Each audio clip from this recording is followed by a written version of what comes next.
So yes, hello everyone. Just before this video starts, I just wanted to mention that I was recently in a video on the Time of the Whovians United channel. Now, on the channel, one of the members, Corey, does a series where he reviews every single classic Doctor Who season. And in his video where he reviews Season 5, Patrick Troughton's second season as the Doctor, he had me in it, and we had a chat about that season. So if you want to hear my thoughts about Season 5 and 60th Doctor in general, and the second Doctor era in general, I kind of summarise it in that, then go check out that video, because it was very fun to record. Me and Corey had a great discussion. Yeah, it was very good. It's a great video, so go check out that video, and go check out Time of the Whovians United, a great collaborative Doctor Who channel, and they're friends of the channel. But anyway, let's go on with the video.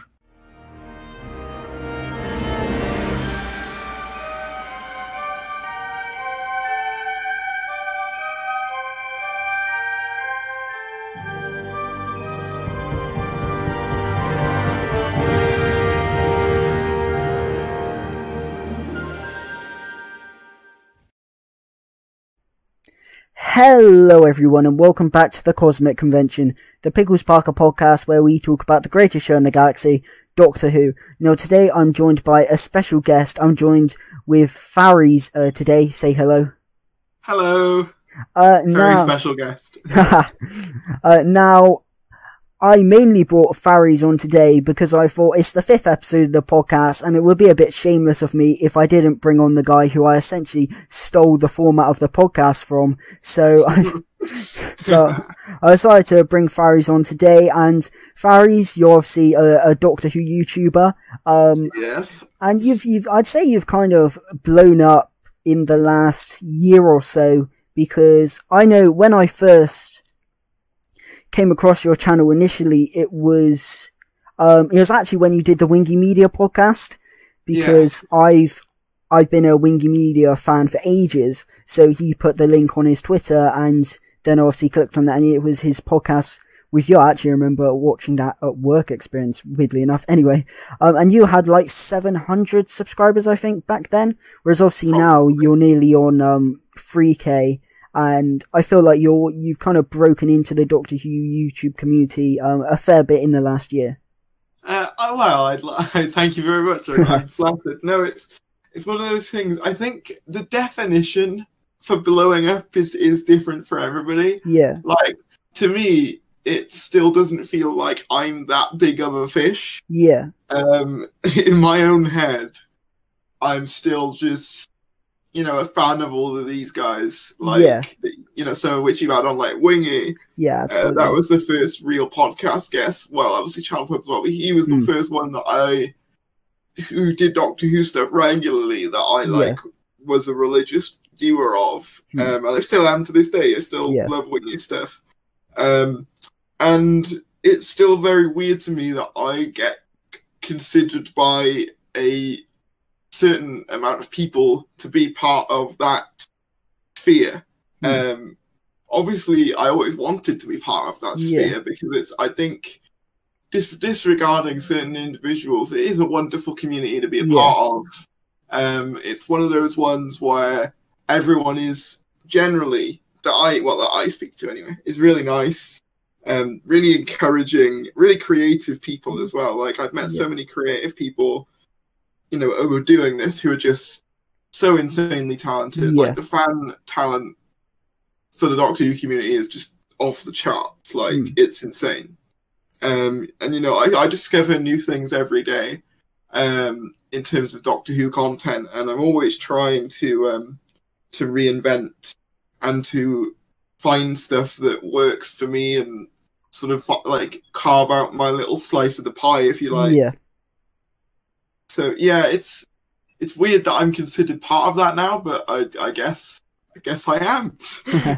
Yeah, I kind of relate to what you said about how it's kind of weird for you to feel like you're part of the community because you watch a lot of these people. It's kind of the same with me, whereas, because I know a lot of Doctor Who content creators will kind of say that they don't watch a lot of other Doctor Who YouTubers. Like, I know, I think it was it Harvey Walms who you had on your podcast and said he didn't really watch it.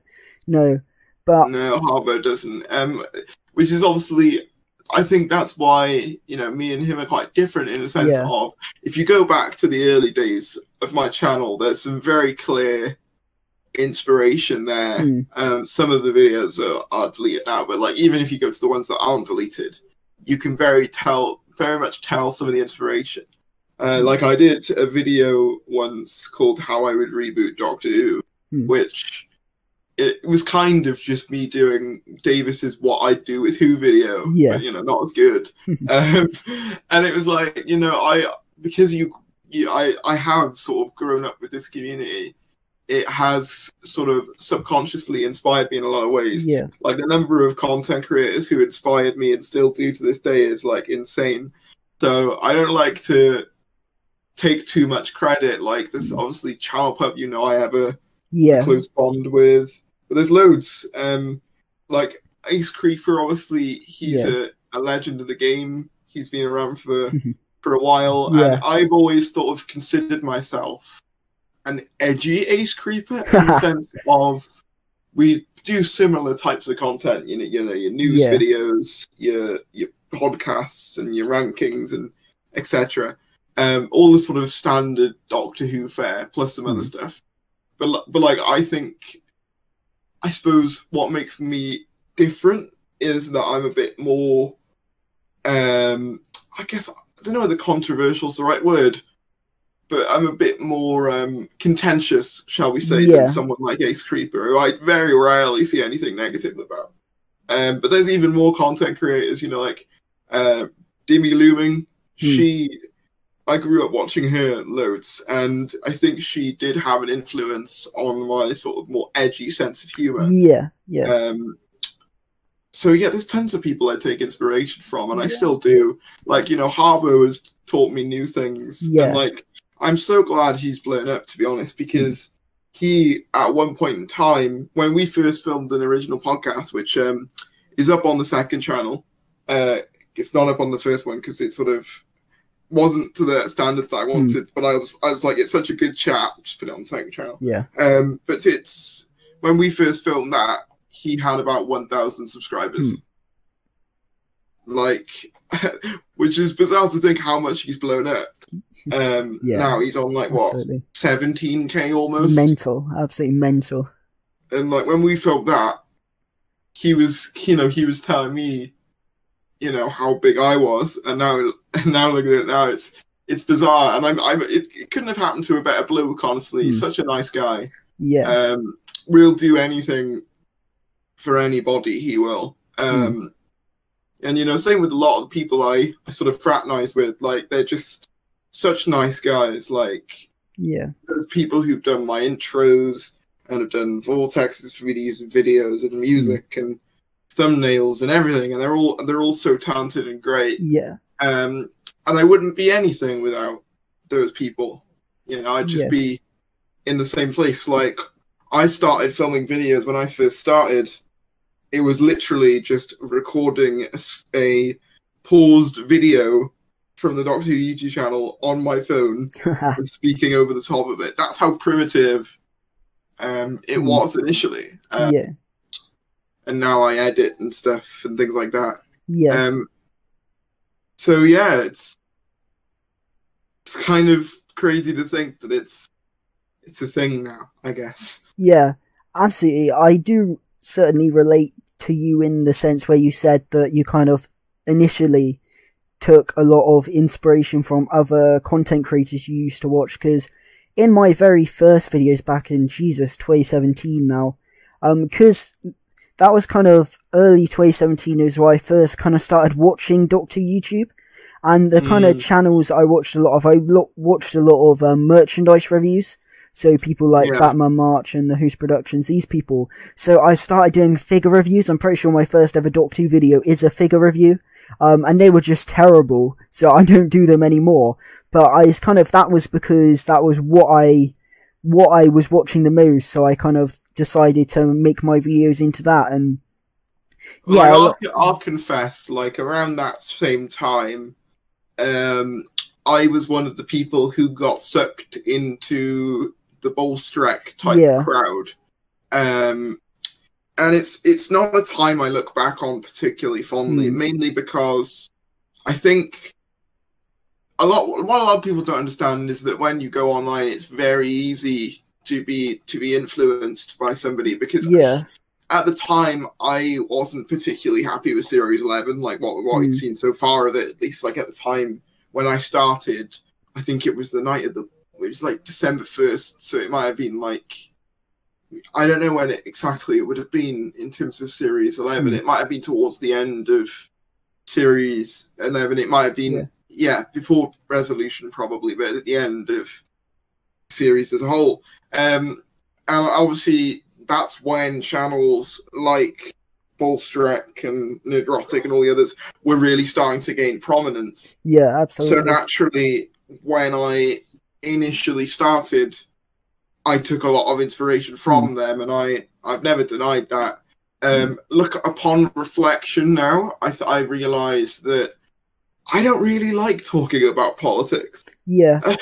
That's the reality of it. I don't enjoy talking about politics. I use entertainment specifically not to talk about politics. Absolutely. Absolutely. So when all it became was, SJW this, or woke agenda that, or whatever they say, diversity hire, whatever. Yeah. It became very obvious to me that I just didn't enjoy that type of content. I haven't got anything against anyone who decides to make that content, provided you're not being a bigot about it. But it's just not this type of content that I wanted out there in the world, and I've changed to accommodate for that. Don't get me wrong, a lot of what my brand, I say brand in quotations because I don't really consider it a brand, but like, I guess what you could say my brand is an anti Jodie Whittaker, Chibnall era YouTuber type thing. Yeah. But I would say, like, you can be that without being on their side as well. I think absolutely. Not everyone who hates it is Bolstrek, and not everyone who loves it is, I don't know. I can't really think of a negative example of the other side, but there are examples out there. Yeah, I think not everyone is, extreme, if that makes sense. Yeah, I think with, like, you talk about the other side, it's quite hard to think of, like, YouTube examples. I think there are a lot of examples on, like, Twitter, but I won't really say there are many YouTube examples, or not ones that particularly come to my head right now. But yeah, absolutely, I'm kind of the same in the sense that I'm not really a big fan of the current era, but I wouldn't really want to be put into that camp of a Bolstrek or someone like that. I guess I was quite lucky in the sense that, well, it's weird because it's only really been about 2 months ago that I really started talking to other Doctor Who YouTubers. Because obviously I've been doing it since August 2017, but I've always kind of been, like, on my own. Obviously the channel never really had any viewers, so that I never really had an audience to accommodate to, or I was never pressured into doing a certain style of content. Like, I never had to keep to a difficulty, I think, when you get to a certain size. Yeah. It's that and I'm not even that big, but I think once you pass that 1,000 subscriber threshold, there are certain things that people expect you to be. Yeah. And if you try and break those things, it's very difficult, particularly Doctor Who as well, I've noticed. Yeah. Like, Doctor Who fans, if you talk about Doctor Who, they want you to talk about Doctor Who and nothing else, essentially. And that's not, that's not bad, that's just what people like, but it is a bit disheartening when you'll spend ages on a not Doctor Who video, or you'll talk about something that's nothing to do with the Chibnall era, and then all you'll get in the comments is, what do you think of this? What do you think of that? Yeah. Have you seen the Doctor Who trailer or whatever it is at the time? That is a bit disheartening, but I think you've got to find the balance for yourself where you're making the content that people came to you for, but you're also getting that creative fulfillment that you came to YouTube for. Like, for me at the moment, I'm doing a lot of experimental sort of stuff. video essays are a new thing to the channel. They've gone over really well. I'm going to be doing more of those. I've done a thing called How to Pilot the TARDIS, which was a sort of in-universe explanation of how to pilot the TARDIS. And I'll be doing more stuff like that. A sort of what I'm planning to do is a sort of data log, an in-universe data log of like all the villains, talk about their anatomy, talk about their history, talk about, you know, like if we do Daleks, for example, talk about their ranks, the design, you know, just sort of a big fact file from the perspective of the Time Lords as well. So I think that'd be cool to do some more in-universe stuff. Certainly. I really enjoyed your How to Pilot the TARDIS video, so I certainly look forward to watching that. That was one of those ones where, as you know, it was a very hard process to do. I can imagine. But my buddy Willox is luckily, he does his own Gmod Doctor Who series, so he knew how to do all the Gmod stuff. With my sort of direction of what I wanted, of course. And it was a fun project to make, but I will say at first I was a little bit disheartened by its response. It didn't do badly, but for the amount that you put in, you expect more. And that's not me trying to be a snob, but it's sort of, it's all about perspective. Like, for example, if I'd have just made a news video, you know, called John Barrowman's got a new dog, or something like that, just a really naff topic. And it was just quite easy to make. I just churned it out, and it was out, and that got 3,000. What is it on now? 3,300 views. I'd be like, oh, fair enough. Wasn't too bad for something I like put together in a couple hours. But then when you spend like 4 days on something, and then it gets that same result, it's again, it's a matter of perspective with views, really. And I think it is difficult as well for YouTubers to not think about numbers, because people always tell me, you can't get too absorbed in the numbers, but I think that's very difficult when so much of YouTube success is determined by numbers and clicks and, you know, recommendations and whatever else. It's all fueled by numbers. So I think it's difficult. It's like telling, I don't know, a car salesman to not worry about how many sales they make. It's like they kind of have to. That's kind of their job in a way. But you know, it's one of those things where they are right in the sense that it is bad for your mental health and your mentality to get too focused on them, but at the same time it can be very difficult just to ignore them, because some people can do that and they have my respect. They could just put something out, not really care about how many views it gets, and just keep doing that until eventually something clicks. I'm not personally like that. I'm one of these people who's got to, if something doesn't work or it doesn't quite get what I want it to get, I'm one of these people who's like, what can I do better? What can I do differently? How can I improve the content that I'm making, essentially? I'm constantly thinking about how to best, you know, create content for a wide audience.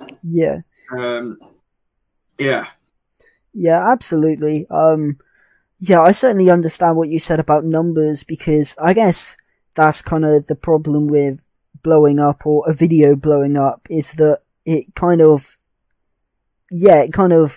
taints your vision on what a good video is. Like, I know that your initial video essay on the Doctor Who's been in a loop for a decade got like 44k or something, which is obviously mental. That obviously just blew up.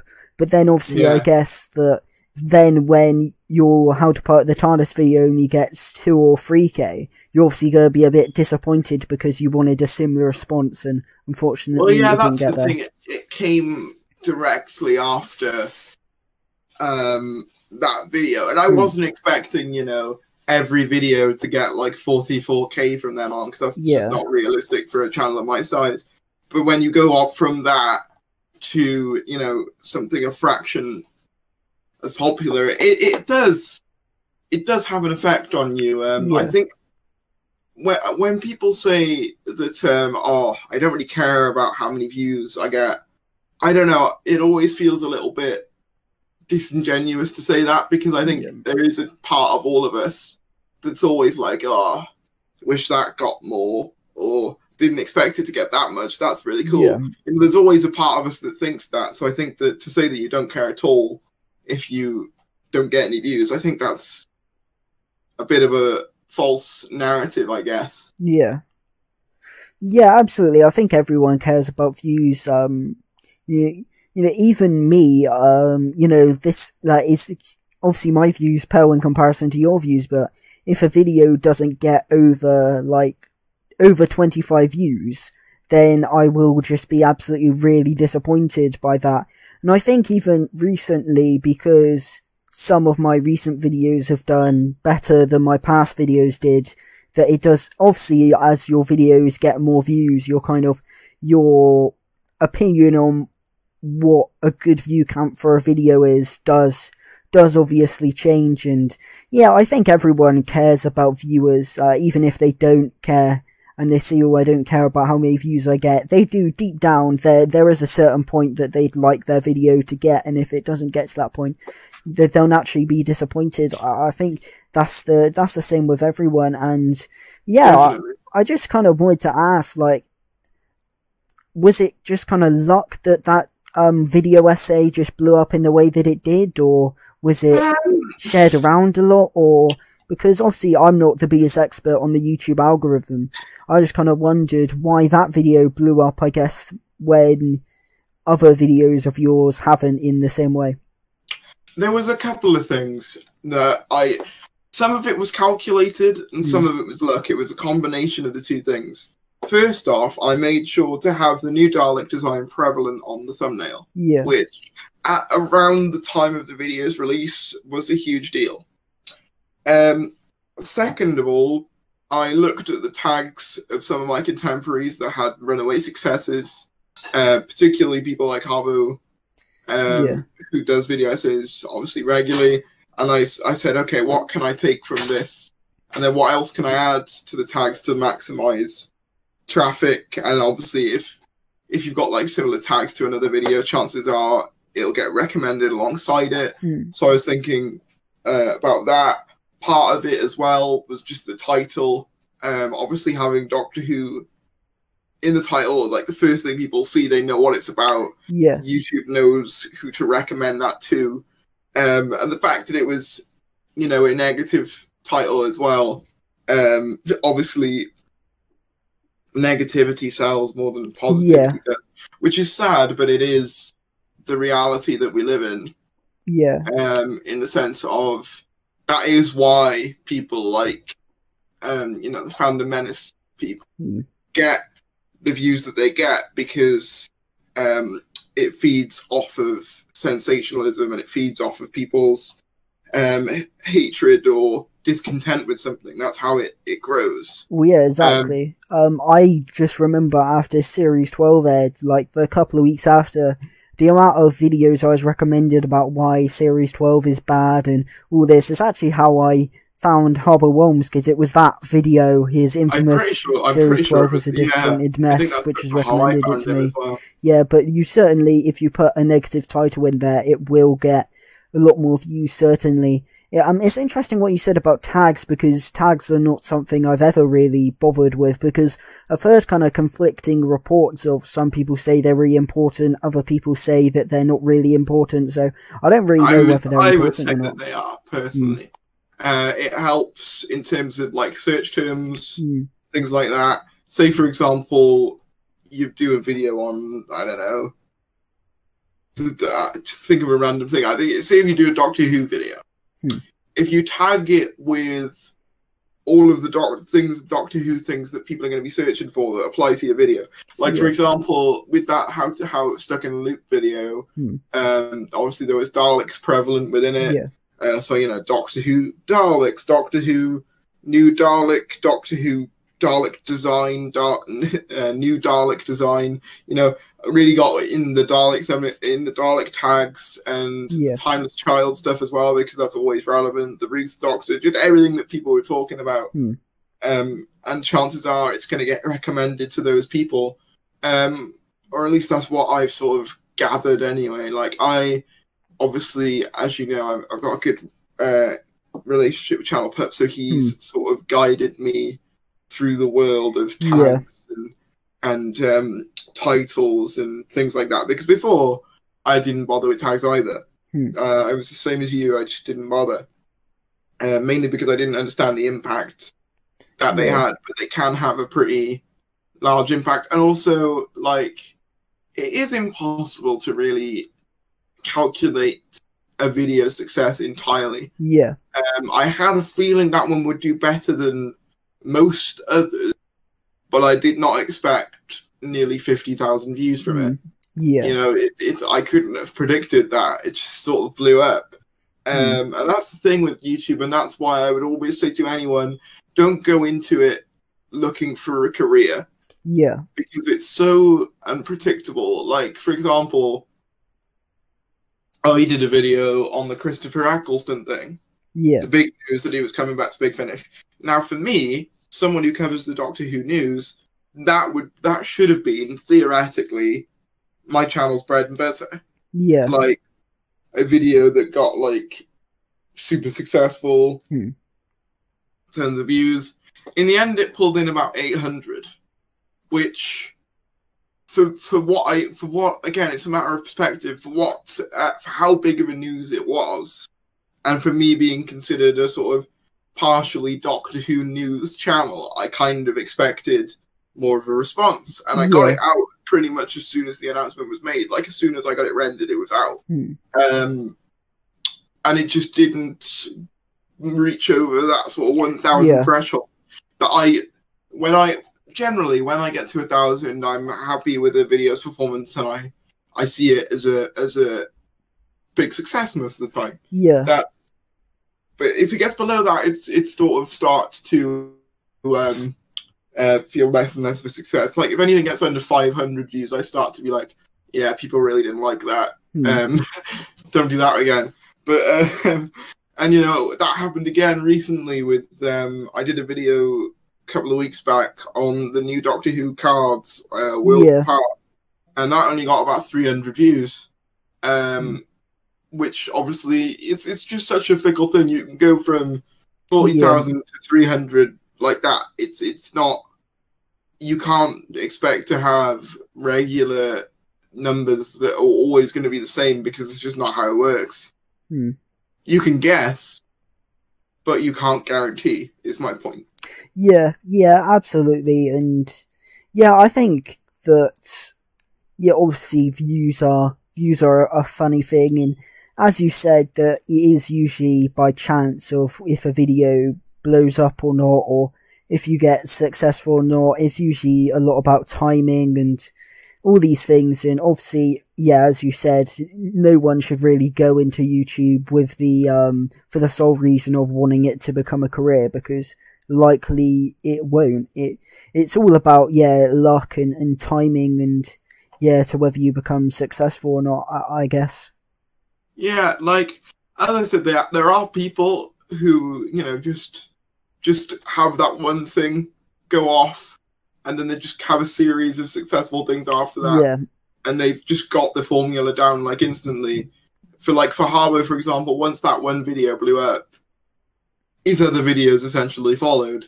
And, you know, that's obviously, I think for me, I'm still sort of working out what my formula is. Like, I haven't got, like, say for him, for example, he does, like, weekly, you know, a review every week, similar format.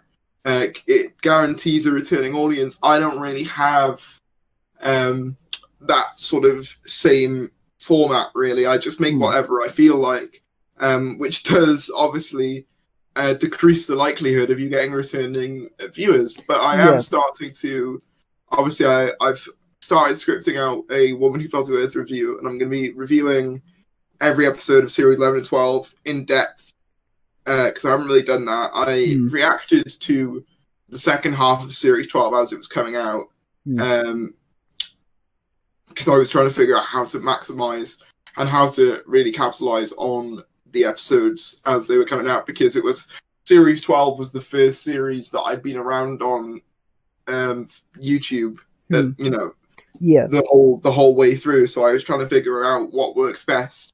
Series 13 now, when that eventually comes out in 2027 or whenever, you know, at least I'll have an idea of what works views-wise, what doesn't work, how to best market things, and how to best get things to perform. And it's you know, obviously I suppose people can get the impression that I'm constantly thinking about how to make videos successful, and I think there is a part of you that has to think like that, because otherwise, at the end of the day, if you make something and you spend your time making something, you want someone to at least see it, you know? And, like, I think that is part of the satisfaction. It's the satisfaction of knowing that you've kept someone entertained for 5, 10, 15 minutes in their day, and knowing that you've done something that people enjoyed.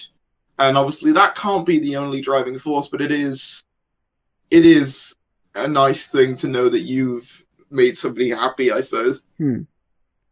Yeah, absolutely. And I guess that's something that has only really come across for me recently, because obviously, as I mentioned before, I haven't really had an audience for a very long time. I haven't really had an audience while I've been making the channel until about a month ago, really.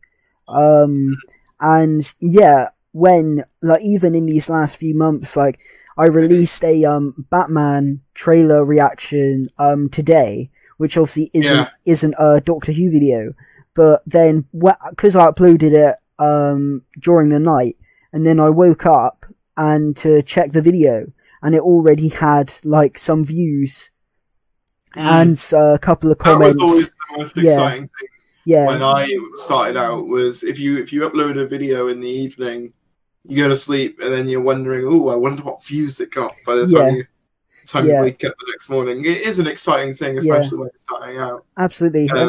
I'm obviously used to waking up and the first person viewing the video being me, but it was nice not only to see some views, but I actually got a commenter who I know who commented on the Mr. TARDIS podcast, who came from his video about the podcast, who's actually sticking around to watch the Richard Lloyd podcast, and he has commented on the Batman trailer. So obviously it's just nice to, you know, see regular commenters, see people actually commenting on the video and things, and I like to think that I'm slowly but surely now starting to build up an audience, which is obviously an exciting feeling. And I guess if I do get bigger, then obviously I will probably start thinking more about the content I upload. But at the moment, I guess for me, I just kind of upload kind of videos that I want to upload. I guess I was kind of heavily inspired by Wingy Media back in the day when I created the channel, all the way back in 2017, that I just kind of do a variety of different videos just on topics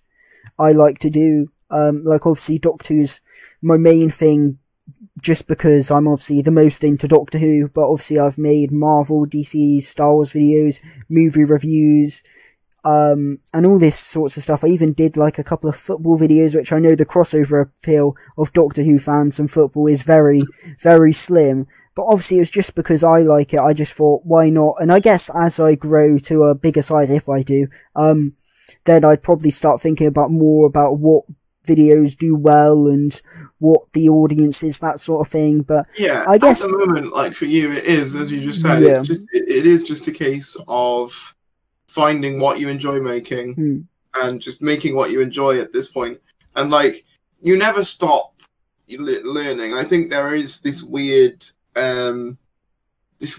like sort of myth, I suppose, that once you quote unquote make it, whatever, you know, making it means, then you've got yourself figured out and you know what content you're going to make, and you make that content forever. Realistically, that's not how it really works. You're always going to want to try new things. Absolutely. Because it does get boring doing the same thing over again. Like, you know, a lot of people make fun of me for my countless rebrands. You know, Thary's films, Tom Harry's, and then eventually back to Thary's again. But that is the pure reason for that, is that it's me experimenting and doing some of the different stuff that I like, and like sort of seeing what works, what doesn't. And yeah, it's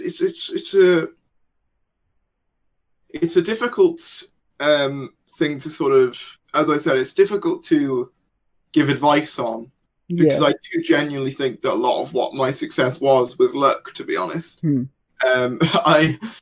It's like, for example, when Series 12 was coming out, once the Timeless Child had aired, and even before that, anyone who made a Timeless Child video was going to get views. Yeah. It was just a guaranteed thing, and like, obviously, my Fugitive of the Judoon sort of reaction thing, when it first came out, it did 10K, which was like insane at the time, and still is. And you know, then the Timeless Children review itself, that got about 9,000. And it's like, yeah, you could have literally said anything about the Timeless Child and you would have gotten views at that time. Yeah. And like, you could have been, you know, 1 subscriber and you'll have got some views at that point. So it is a lot of luck, really, as well. Like, something I learned that had a mass appeal was fan trailers. My most popular video, to my disdain, to be honest with you, because I think I could do it a lot better now. But my most popular video is a Jodie Whittaker regeneration video. Which has got like 70,000 views somehow. What was it? 80,000, something like that. 70,000, something 80,000. It's one of those. But it's like, I kind of at one point I'm like, oh, that's really cool that a video's reached that many people. But at the same time, you're also like, I wish it wasn't that video. Yeah. You know what I mean? It's like, I wish. Same with the Timeless Children rant, actually, because when I filmed that, I was moving house. So I was literally holding my mic, and you could hear the mic moving, and it's not the best quality, but I had to get it out at the time of its release as soon as possible, because I discovered through doing Series 12 stuff, actually, that if you wait too long to do a video on an episode, the audience just goes, whoop, it just wasn't there. Because I tried to do that with Spyfall Part 1. I tried to do a sort of Harry's Moving Castle style review of that. And do you want to know how many views I got? How many? 200. Which, compared to the reactions I did afterwards, is like, you know, a fraction of what they end up being. Like, whenever I did a reaction to a Series 12 episode from Fugitive onwards, it never got below 1,000 views. So it is just a case of learning what works for you. Yeah, absolutely. And yeah, I guess, like you said, it's all about finding the format that works for you and the style of content. And I think it's quite a weird process that you go through, because I remember when I started my channel, I'm thinking, look at all these doctor YouTubers, and their first videos are really cringe and terrible, but not my videos. My videos are gonna be good from the start. And now I look back on those videos, like, what am I thinking? Those videos are terrible and really cringe. So I think it's all about finding the content that works for you. And even if you think at the beginning that you've kind of set your mind on what you think is going to be your style of content, it isn't. I think you still, it is a learning curve. I think everyone has that moment when they make a channel, though. Sorry to cut you off there. I think everyone has that moment when they create a channel where they're like, I could do this. Yeah. I can make this. This isn't too hard. And then you actually realize, hang on, no, there was a lot that went into this. That I didn't even think was the thing. Like, a lot of people think that being a YouTuber, there is the stigma, oh, you're just talking into a microphone. It's not that hard. But what they don't realize is that if I just uploaded my raw speech and didn't edit it at all, it would be so bad. It would be so bad. Like, podcasts are like different because you're talking to someone, you're bouncing off somebody, it's different. But when I'm left with a script to say, and I leave it unedited, it just sounds terrible. Like, I have to edit the audio. Yeah, like, absolutely. I got a lot of complaints, actually, about the... Well, not I say a lot of complaints. A couple of complaints about the Doctor Who has been stuck in a loop video for being too quick. Oh, right. But without the edits that I had in there, it would have been nigh on unwatchable to me, at least. Yeah. So it's it's one of those things where it's... You're never going to please everyone as well. Something that someone will praise you for will be ridiculed by somebody else.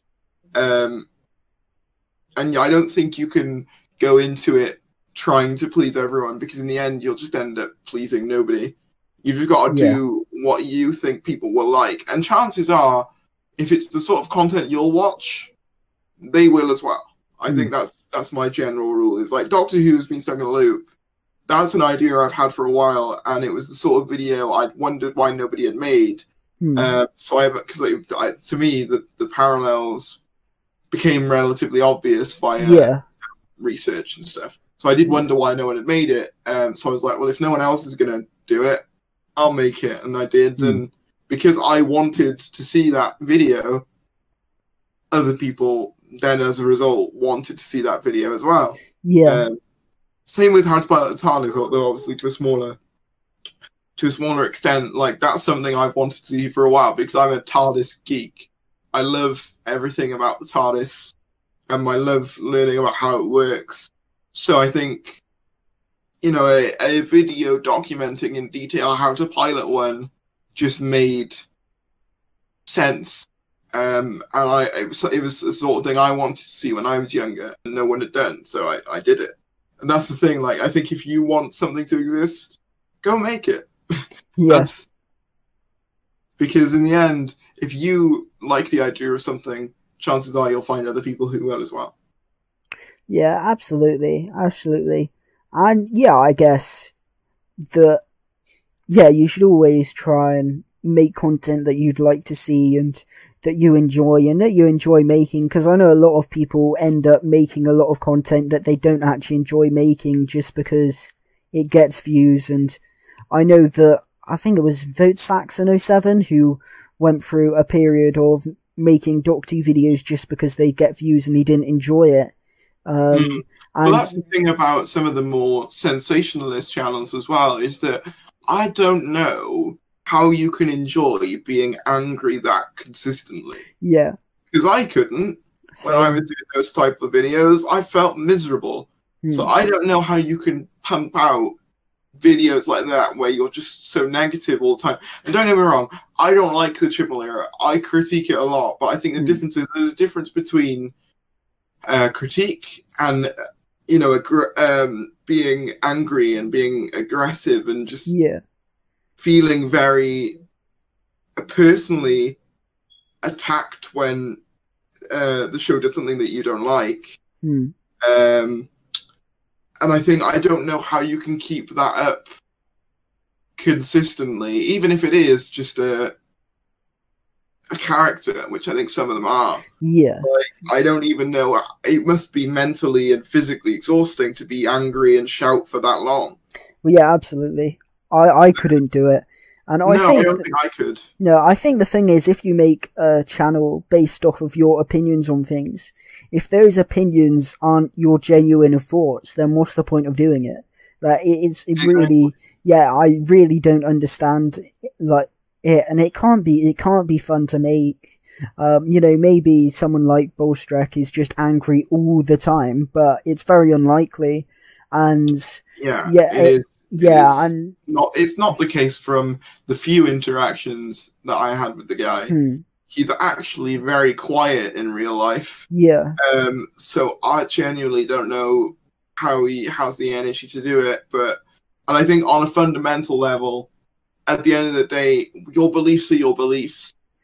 But it doesn't change the fact that someone can see them as harmful.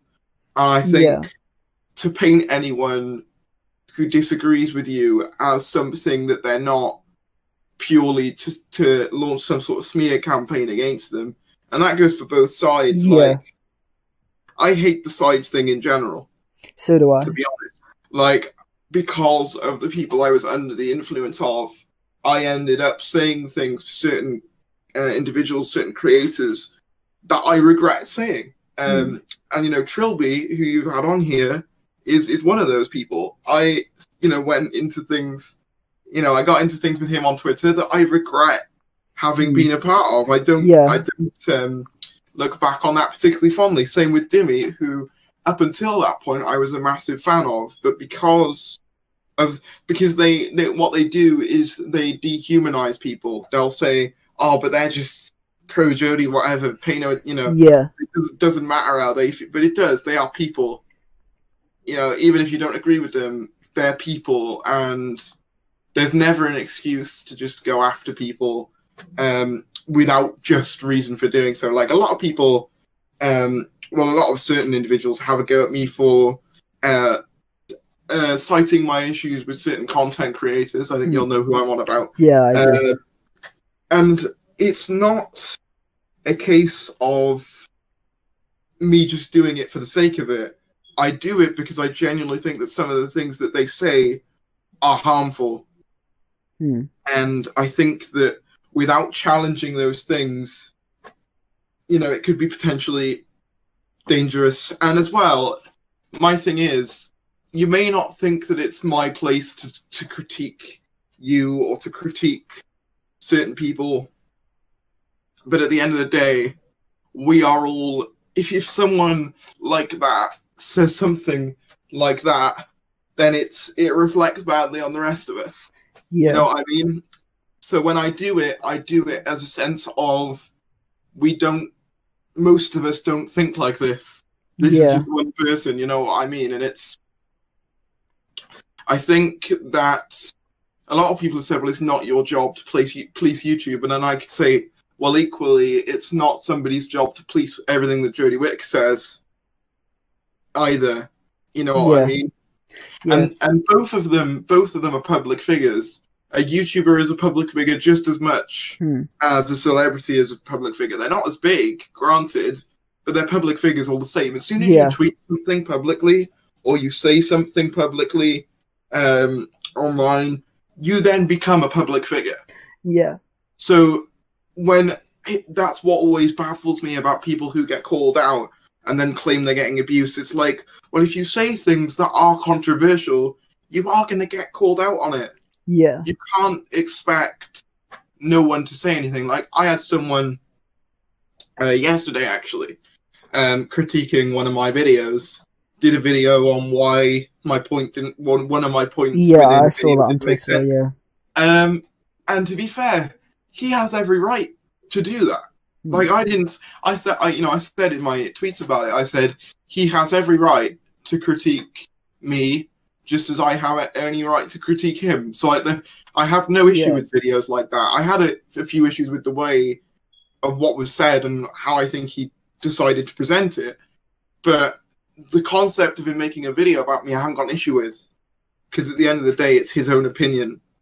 And he is allowed to say it, but as well, as I said, when you post something publicly, you are allowed to critique them as well. And I think that gets lost in translation a lot of time on the internet. Critique will get conflated with personal attacks when that's never what they were in the first place. Yeah. I think there's certainly a line between critiquing someone's views and critiquing someone's behavior.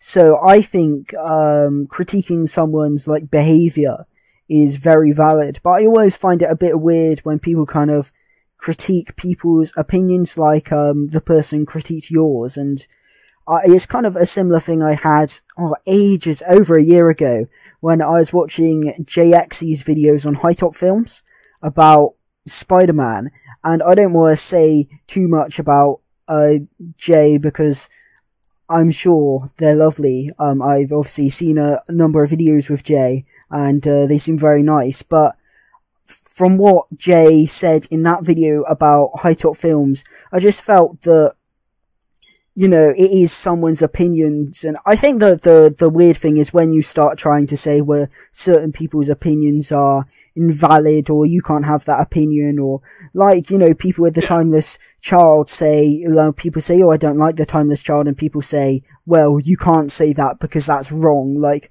you said that you felt that the Timeless Child was like the chosen one, and someone says, well, you can't say that because that's wrong, and stuff like that. My main issue with his video was that he picked out one point in a video that wasn't the main point. Yeah. You know, it's very easy to clip out 5 seconds of a video and say, oh, why this is BS. But then to claim that the entire video is without merit as a result of that 5 seconds is, I think, somewhat of a wrong way to go about criticism. If you're going to criticize a piece of media, you have to critique the whole thing. You can't just be like, this 5 seconds is bad, therefore the entire movie is bad. Because by that logic, you know, you could argue that the opening narration to the first Spider-Man film with Tobey Maguire is a little bit on the nose. Where he's like, who am I? You sure you want to know? You know what I mean? Like, that bit is quite on the nose.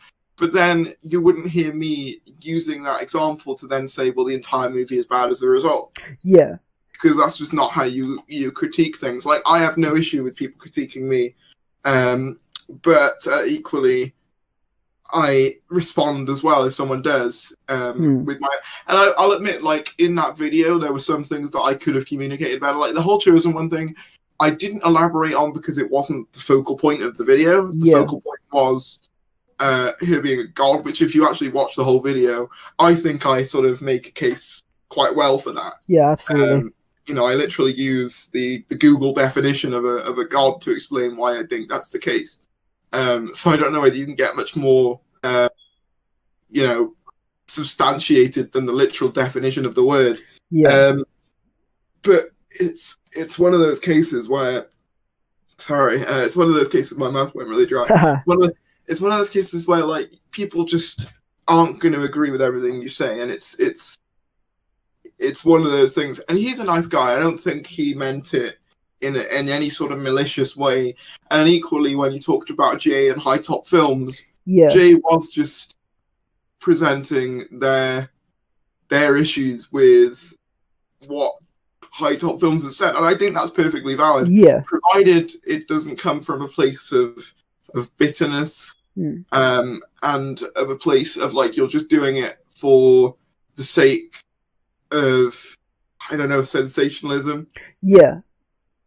Like, for example, a lot of people critique Jodie Whittaker for doing that stylist video where she reads tweets against, like certain people saying things like, "Oh, I'm never watching the show again." Oh, that was ages ago, wasn't it? That feels like ages ago. People still talk about it, and it's like, at the end of the day, some of those comments were vile, and like, I think that it's disingenuous to say that she was doing something wrong by going on to a show that's entire premise is we're going to read negative tweets, and then making her out to be some sort of villain for doing that. Like, she just went on a show where she was told to go. She was probably, you know, told, because, like, that's the thing, like, when they have these actors, they'll just say, you know, they want you on this show, can you do it, whatever, you know, and then they'll be like, yeah, it's not, you know, it's not something that she organised. She didn't go live to her own personal YouTube channel and go, right, today we're going to read out some hate comments from the Doctor. She didn't do that. It was just a job that she was given by presumably her manager, and it was just a gig that she was given to do, and she did it, and that was the end of it. So I think to say that, you know, that somehow makes her some sort of villain, I don't buy that logic. Like, don't get me wrong, I have my issues with Jodie Whittaker's acting, but I've got nothing against her as an individual at all. From what I've actually seen of her, she seems really nice. I haven't got an issue with her at all. Yeah. And I think that's the thing as well. A lot of people in certain sides of the fan base will conflate, as we've said before, critique with personal attacks. Yeah. Like, so it's like a lot of the things said about Jodie where they call her a horse and things like that. That's not criticism. No. That's just bullying. Yeah, exactly. And then to take the moral high ground and be like, oh, well, if the acting wasn't so bad, I wouldn't have to say it. It's like, no, Jill doesn't condone what you said, no matter what her acting's like. It doesn't. Yeah, exactly. I think that's the thing with like personal attacks generally, is that they're never warranted, and obviously it's not just in media. It's just generally if someone doesn't like a person and they start like insulting what they look like or whatever, that's completely unneeded, because that's not connected to why you have a problem with that person, so why like, do it? If you look back on a lot of my drama with that certain individual, I will critique what he says, and then in his retweet of what I said, he'll say, typical you licking buttholes and stuff like that, and it's like, I didn't make it personal. You made it personal. Yeah. If you can't... This is the thing. This is what I tweeted. I tweeted this the other day. If you don't like the response you get to a tweet, don't tweet it. It's simple as that. I don't get this thing where people are like, I don't know why I'm getting all this abuse, all this horrible stuff. It's like, because you say stuff that's horrible. What do you expect to happen? Yeah, exactly. I just don't get the logic. Yeah, it's certainly a weird place, the Doctor Who fandom at the moment. It's like this whole Lawrence Fox thing as well. Oh, like, Christ. The certain people will say that, we just don't want people to be cast because of their political agenda. And then they suggest Lawrence Fox because they agree with his political agenda. Yeah, it's very hypocritical. What? Yeah, that particular incident just really exposed that side of the fandom for what they're trying to do. And then they'll say it was all a joke, and I'm like, well, you certainly didn't make it clear if it was. Yeah. And people laughing, going, Lawrence Fox is the Doctor. You would be playing it dead serious. Yeah. I think that was honestly just a shield to them getting any sort of criticism for what they actually said. I'm all for self-loathing. I mean, I do it sometimes. If I make it, in my personal life, if I like do something that like I did seriously that was a bit stupid, most likely afterwards I'll do a similar thing as a joke to kind of like show that what I was doing there was a bit silly. But that clearly wasn't what they were doing. It wasn't very clear. It just felt like they put out a serious take and then realised that realised that they've been exposed for and thought, we'll just play the old joke card, which I think is quite bad, really. You see loads of people just say, it was a joke, even like someone like Rice Gum back in the day when he said, all my videos are jokes and stuff. It's such an easy card for someone to take. Like, I know, especially in my personal life, where someone said something very horrible to me and I get annoyed about it and they're like, well, it was just a joke, and it was like, well, it clearly wasn't. I think the whole joke card is obviously just a very easy one to make, and it's often one that doesn't make any sense, yet people still use it anyway. Well, yeah, it was like there was a certain stream that went on with a couple of the individuals that we've been hinting at through this thing, who was literally, part of the stream was literally just them going after tweets, which, again, immediately is pretty hypocritical. Because they go after people for doing the same thing. They'll say, why are you making, jokes about our tweets? Why are you, critiquing us this way? Why are you bullying us or whatever? Bullying quotation marks. And then they dedicate a stream to doing the exact same. It's like, so that's immediately off to a bad start. But then they'll say things like, this account, there's a certain account on Twitter called Nut My Doctor. Probably seen them, and they document a lot of the stuff that the Not My Doctor side say that is kind of dumb, for lack of a better term. Yeah. And the argument that the person I have issues with was basically, this account has been purposely set up to harass me. And I actually went on that stream and said it's called No Context my doctor, not no context null. You know, so you can't, like, people just see things as personal attacks now, and it's not the case. But it's the same equally, like, I've noticed it with certain content creators. Yeah. If you critique certain content creators, their fans will see it as a personal attack on them. Yeah. And that's just not what it is. It's just you pointing out what you see as flaws in either their points, their logic, the way they've presented a piece of information, whatever it is. It's not meant to be a personal attack, like 99% of the time. Don't get me wrong, there are people out there who will just make videos attacking people for the sake of it. I just won't give a damn. But majority of the time, they have a reason for making the video that they're making. Yeah. It's not just come out of nowhere. Like, for example, the person that I'm going to come up with a shorter name. Let's just call them Darren. So Darren obviously made a lot of things saying he was getting abuse and he was getting said death threats and all that stuff. But I don't condone death threats in any scenario at all. No, absolutely However, not. To claim that there was no reason for them, and to claim that they just went after you for no reason, it's not quite true. People went after Darren because he said things that were, in the eyes of many, abhorrent, for lack of a better term. And so when people inevitably retaliate, you can't be all victim, like, oh, why has this happened to me? Yeah, because if Darren hadn't said anything to wind people up, and he'd have just been silent, and he hadn't said anything on Twitter, there wouldn't have really been a reason for what he was getting, and it just wouldn't have been like, it's not, the death threats thing isn't acceptable, but I think critiquing someone is. But he wouldn't have gotten nearly as much quote unquote bullying as he got if he'd have just stayed quiet. Like, I've noticed, it's all about picking your battles. He goes after everybody. Yeah. This is what I've learned. Like, you'll notice with me, I don't really go after people I disagree with. It just doesn't happen.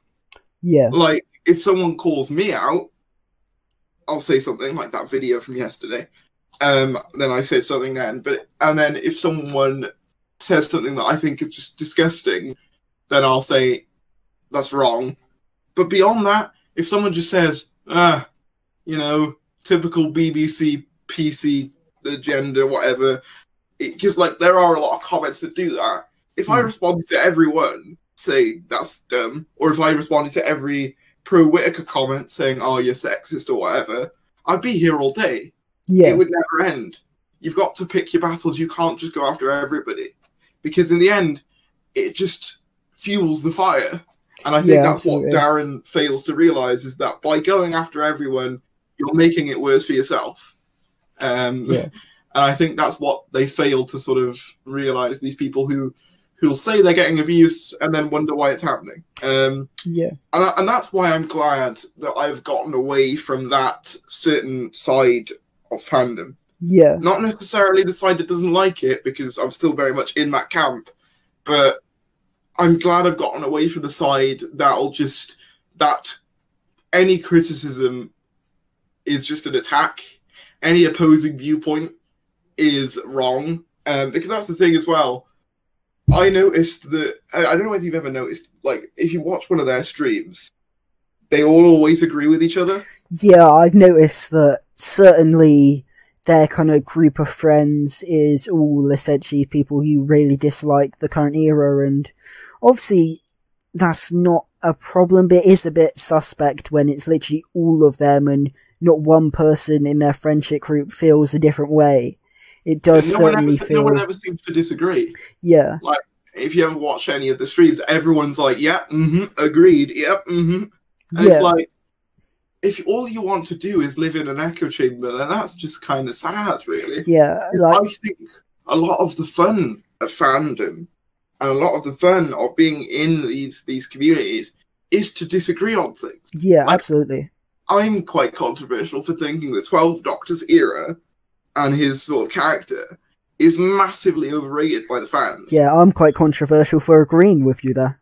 Yeah, I think it's massively overrated by fans. Like, I get it, Capaldi's great as an actor, but 12's character, yeah, like, it's very inconsistent. Yeah, it is, but I was very controversial for basically saying that. I was very controversial for sort of standing up for the 11th Doctor. Yeah. During a lot of the discourse that was happening online over that, because yeah, whilst I do agree that there are elements and there are moments in like 7B in particular that are questionable, I think to just target the character like that and then to assume that the actor is like that as well is just wrong. Yeah, absolutely. I think that obviously if people are offended by that, then fair enough, but I think especially with the 7B stuff, a lot of people blow that out of proportion. Like, it's like one or two moments, I think, and that's about it. And they're not even really like prevalent, I think. But yeah, as I said, the Jenny kiss, it's horrible. I can't make an excuse for that. Same. But Clara was very obviously into the Doctor. Yeah. So to say that it wasn't consensual, well, she didn't complain, did she? She never said no. Yeah.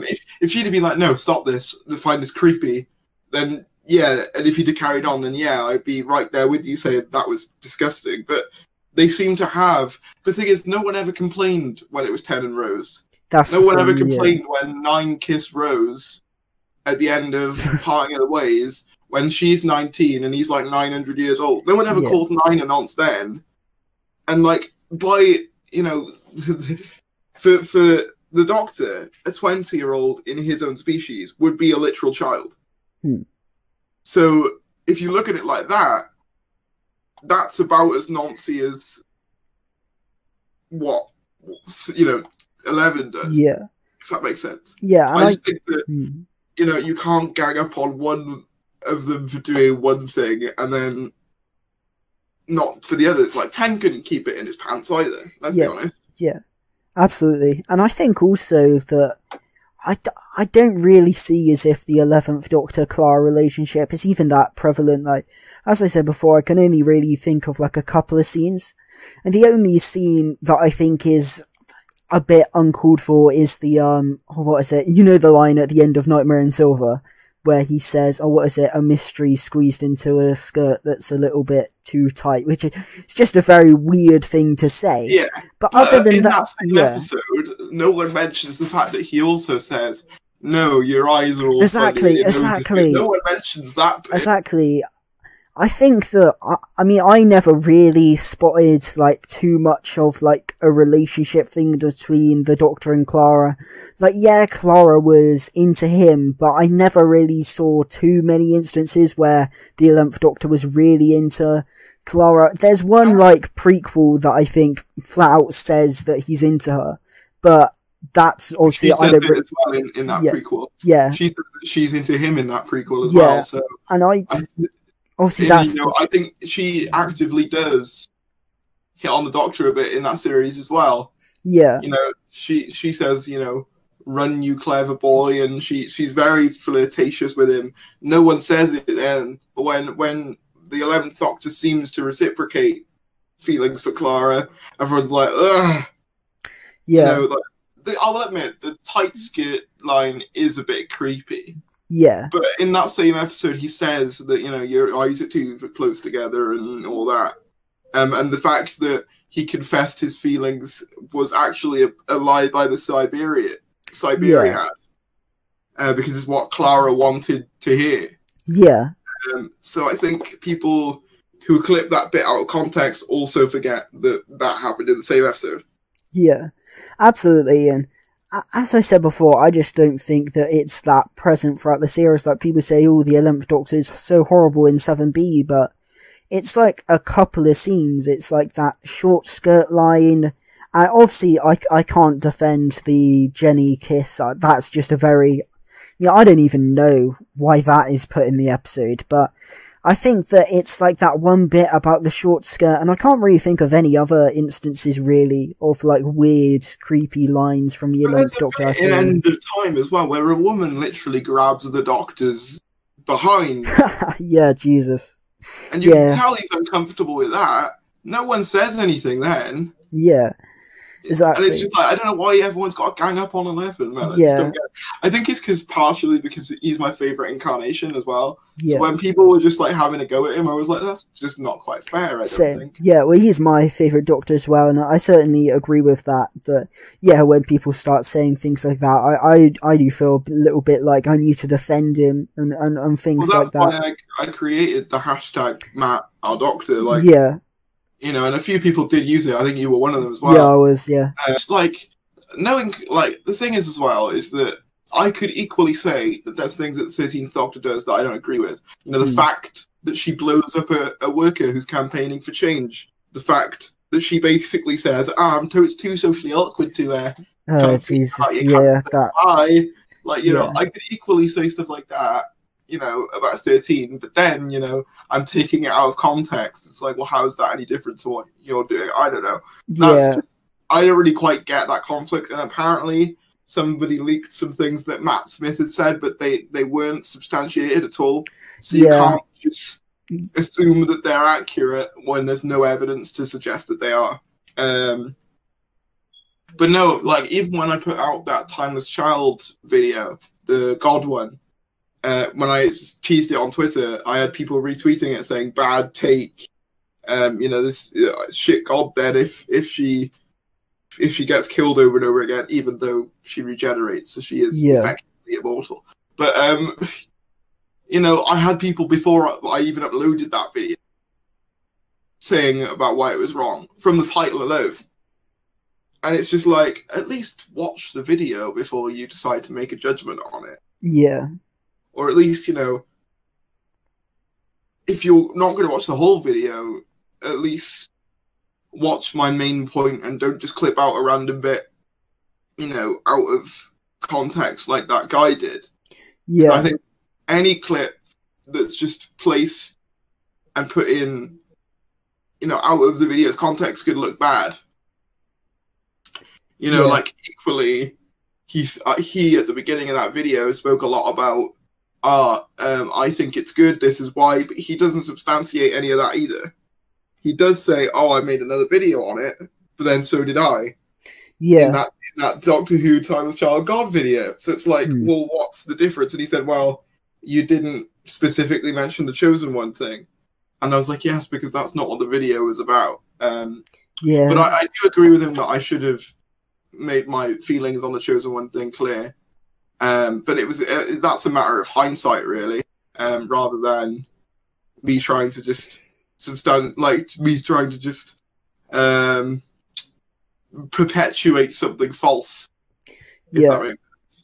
Yeah, and I guess that in a sense, I just think like, you said that the Doctor fits the Chosen One archetype, and this person, I think it criticism of Doctor Who Without Bigotry who made the video. Yeah, they said that they obviously didn't agree with that take, but I think to make like a whole video just purely about the fact that they didn't agree with the Chosen One thing is a little bit, I don't know, I just don't really feel as if there was a need for that. Like, I feel as if he could have just kind of DM'd you and just kind of say, hey, like, I didn't really agree with that one little bit of the video, you know, and say why. Even the fact that he made a video, I just think that there's things that it was the way he did it that I took more issue with. Like, it was quite aggressive in the way that he did it, and he failed to mention that he'd actually praised my work before. Instead, opting to only focus on me in a negative way. Yeah. As a means to use me as an example of bad criticism or stuff like that. And I just don't know whether that was... If he'd have gone... Now, I know that Tharius has done better stuff before. For example, the Doctor Who's Been Stuck in a Loop video, which he praised. Yeah. I'd have been like, okay, fair enough. Like, I can see why you'd think that that might have been a step down, but he didn't do that. He just went, this is just an example of, what was the word he used? Uncritical, you know. And he said, oh, well, that was aimed at everyone who used the Chosen One terminology. And I said, but if that was the case, it wasn't made particularly clear that it was aimed at everyone. Yeah. It's very much like he was like, this is just an example of, you know, poor criticism. And he had the picture of my video on the screen. It's like, so it was obvious to me upon first viewing that it was about me, because that was what was on screen. Yeah, exactly. And I think also it's quite dangerous of someone who's called criticism of Doctor Who without bigotry to then start obviously I haven't seen the video, but from what you kind of described, it seemed quite like an aggressive video on you. That's how it came across to me. Of someone. Apparently that wasn't the intention, but that's but like, I was DM'd it by a couple of people who all said it was quite an aggressive way of doing it, and I do agree. Like, as I've said, I haven't got any issue with people who criticise me, but like, expect me to say something in response. I'm not just going to let you rag on me and then not defend myself, if that makes sense. Yeah, absolutely. I did kind of want to talk a bit more about kind of the 11th Doctor, because I know, as you said before, he's your favourite Doctor, and he's my favourite Doctor as well. And I know that when I was watching your videos, I actually kind of found because I certainly feel a bit alone in some of my very bizarre opinions, especially about the Smith era compared to the Capaldi era, because a lot of people because obviously a lot of people say that what's better, the RTD era, the Moffat era, or the Chibnall era. Like, there's 3 eras of revived Doctor Who, but I always kind of feel as if there are 4, because I don't know if it's just kind of me, but I feel that the Matt Smith era and the Peter Capaldi era are quite different. So the way I've always said it is, overall, the best era would be Russell's. But in terms of my favourite series and favourite Doctor, it goes to Moffat. Yeah, I'm the same. That's how I feel. And in terms of, I get what you're saying about dividing it into 2. The only difficulty with that is that there are a lot of characters who carry over from the era. That's the thing. Hence why it's kind of difficult to separate 2. Yeah. I would say, though, like, the thing I've always said is that the Capaldi era was underrated by general audiences and therefore got overrated by fans. Whereas Matt Smith's sort of era had the reverse effect. Yeah. Where it was kind of loved by general audiences because, you know, young Doctor, whatever. Yeah. Young quirky Doctor. Everyone loves a good young quirky Doctor. And so it was loved by the general audience, but as a result, the fans sort of felt the need to sort of underrate it, if that makes sense. So basically, the Smith era is overrated by general audience members, but underrated by fans quite considerably. Whereas I'd agree. has the reverse, where it's underrated by general audience and therefore overrated by fans as a result. That's what I would say. Yeah. I would say in general, for me, the Smith era is far more quality than Capaldi's. By a long, it's not even in the same league. One of them has my favourite series of all time, Series 5. And, you know, Series 9 is my second least favourite series. Series 8 isn't that far behind either. Yeah. And series 10 was okay. And, like, it was a sign of improvement. But then it ended. It's a bit too little too late. And it was like, well, this was improving somewhat. But now I'm sort of past it at this point. And I think the show was as well. And it's a shame, really, with Capaldi. I do wish he'd have had better material, don't get me wrong. But then equally, I think Smith could have really benefited from a final series. Because a lot of people have a go at Moffat for Time of the Doctor, saying, all of his arcs were really rushed by the end. And I was always like, well, it's only because Smith said he was leaving. And I'm not blaming Smith for wanting to leave, but he thought he was going to have Smith for another series, and he didn't. So therefore, he had to wrap everything up.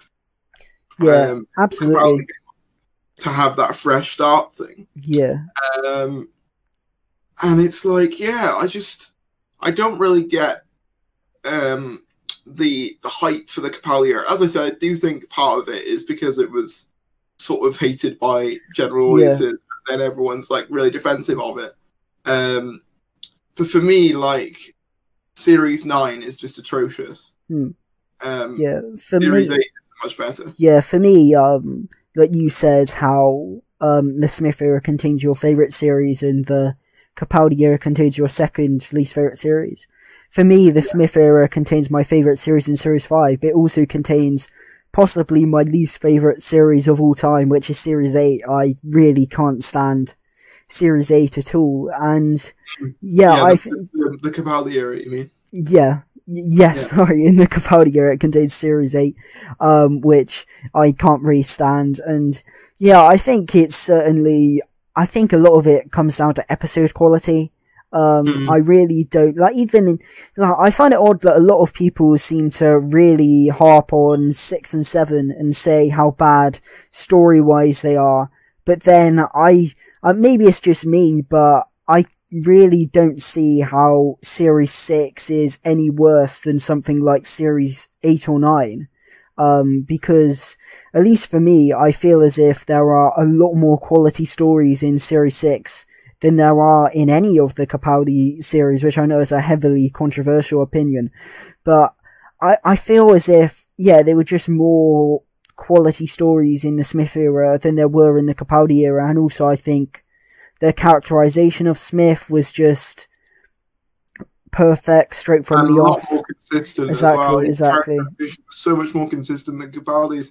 In terms of Series 8, I would kind of agree. There are some episodes I really enjoy in it.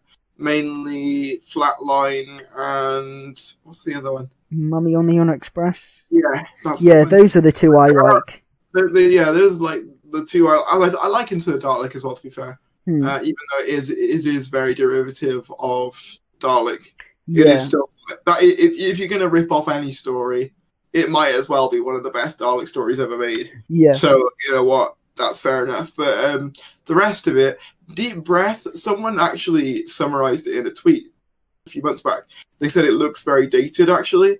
That's interesting. And I do agree, it looks really cheap to me.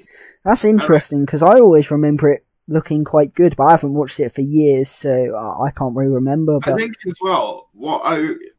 as well, is that the Smith era had arguably the biggest Doctor Who episode ever made, Day of the Doctor. As well. And, like, Day of the Doctor has gone down, in my estimations, a little bit over time, but it was, like, a huge event.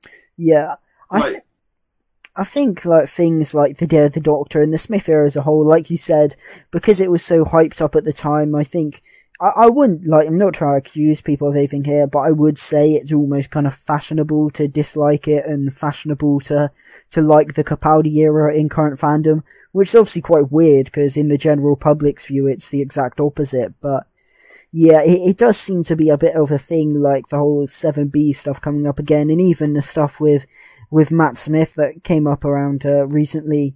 It's almost like, it's just very fashionable to dislike the Smith era, which I think is quite odd, but then I do kind of understand where that kind of mentality would come from. Well, it's like the fact that it is very fashionable to dislike the Whittaker era. The difference with that is that I feel there's a lot more reasons to dislike the Whittaker era than there is in my head. Like, Matt Smith's Doctor and his companions are infinitely better developed. Absolutely. Than our current team, in my view. The stories are infinitely high quality. Series 5 is my favourite series. Series 11 is my least favourite. And Series 12 is my third least favourite. So, in my, like, sort of worst ranking, it goes Series 11, Series 9, Series 12. And, like, to be fair, there isn't a lot separating Series 9 and Series 12. The only reason I would say that Series 12 is above it is because because Series 9 was the one that sort of got it sort of took me off Doctor Who for a while. It made me not really enjoy it for a good long while. I got rid of a lot of my merchandise and stuff. So I have personal, reasons as to why that's just, in my opinion, worse than Series 12. But then, with that having been said, I really don't like what The Timeless Child does. So there is, there's like a fraction separating them. But no, I think the thing about the Series 11, Series 12 thing is that a lot of legitimate criticism that I see gets drowned out by woke SJW, and then as a result, everyone thinks that that's what Series 11 and 12 criticism is. Yeah, that's the annoying thing, is that as someone like myself and like you who criticise Series 11 and 12 with genuine like criticisms, and criticise the 13th Doctor with genuine criticisms like characterisation and things, it is a bit annoying when, you get drowned out and kind of put in with the people who are criticising it like with not really valid criticisms, and that is certainly annoying. And I think that's kind of where the whole size thing just came into it. Was it's very annoying because a lot of people like myself and probably you wouldn't really fall into either of those camps, because those camps are like two extremes. It's essentially talking about like the people who just say it's SJW woke trash, and the people who say it's the best thing ever, and if you don't like it, you're a sexist. Whereas there's so many, like most of the fandom don't fit into any of those two camps. So that's why I think the whole sides thing irritates me. I describe it to everyone now is it's like Genesis of the Daleks. You have the Carleds on one side, the Thals on the other. Neither side are right in what they do and how they decide to do it. It's just that obviously war has made them like that. And it's kind of the same with this. It's like neither the overly pro Jodie, pro Chibnall, or whatever side are right when they call everyone sexist and they make people feel bad for not liking a TV show. But equally, everyone saying that, everyone in the Series 11, 12 cast is a diversity hire because of their skin colour. That's just as bad. Yeah. So basically it is just the Carleds versus the Thals, and in the middle, you've got the Mutos, who are essentially everyone else. Yeah. Which is where we would fall. Like, obviously, there's shades of grey on the spectrum. Like, for me, I lean more towards the negative camp, but I don't lean that far. And, like, there are people that I talk to who lean more towards the positive camp, but also aren't like, you're a sexist for not enjoying it. Yeah, I think I'm quite weird in the sense that, opinion-wise, I'd probably lean towards the more negative side, but then in terms of, like, the side I'd actually associate myself with more, it would be the more positive side, in terms of people I interact with. I try to interact with a bit of both, to be honest. Yeah, I guess it's all about, like, in the sense that I haven't interacted with, like, the hardcore, like, people like your Bolstrax. I've never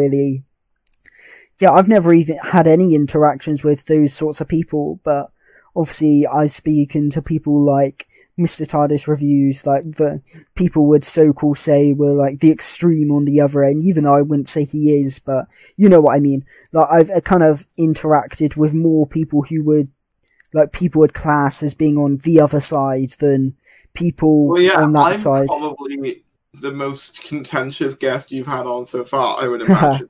Yeah. Presumably. I guess it's all about, like you said, that, you shouldn't just sit in an echo chamber. And I absolutely agree. I think that you should associate yourself with people with all sorts of opinions. Like, if you look at the guests I've had on the podcast, like, I had Mr. TARDIS Reviews and Richard Lloyd, who are more on the positive spectrum of the Whittaker era, and then people like Wingy Media and yourself, who are probably more on the more negative side. So I think it's obviously good to get, like, a variety of different people on who have a variety of different opinions. I have a lot of respect for Wingy for the simple fact that he said, I don't like this, I'm not going to watch it. And you know what? I have respect for that, for just going, I don't like this, and I'm just not going to bother watching it. Like, I have respect for that. For me, I'm a stupid loyalist in the sense of when a new series comes out, no matter how bad it is, I will watch it. Same. I've been doing it since, I started Series 4 because my first episode was Next Doctor. But I went back and watched everything from the Davis era. But I suppose my full series was Series 5. so I've been around for about, what are we on, series 12? So about 7 series consistently, watching the show. And I'm not just going to stop now. Yeah. But I do understand as well, if you watch Wingy's reason, like he did a video called I'm Done with Doctor Who, and I can completely relate to him because he's been waiting for the series that he really enjoys for like 4 years, and it's just not happened. Series 8 he didn't particularly like, Series 9 he didn't particularly like, Series 10 he didn't particularly like, and Series 11 he didn't particularly like. And after 4 series, stuff you don't like, I can totally see why someone would be like, you know what? I'm kind of fed up of waiting at this point. Yeah. I completely relate to that. I think just for me, I'm one of these loyal people who will stick with the show through its highs and lows. Even after Series 9, I came back. Eventually, I'll stick with it. And I'll be honest, I enjoy talking about the failures of it, even if it's not to my taste. I enjoy talking about it.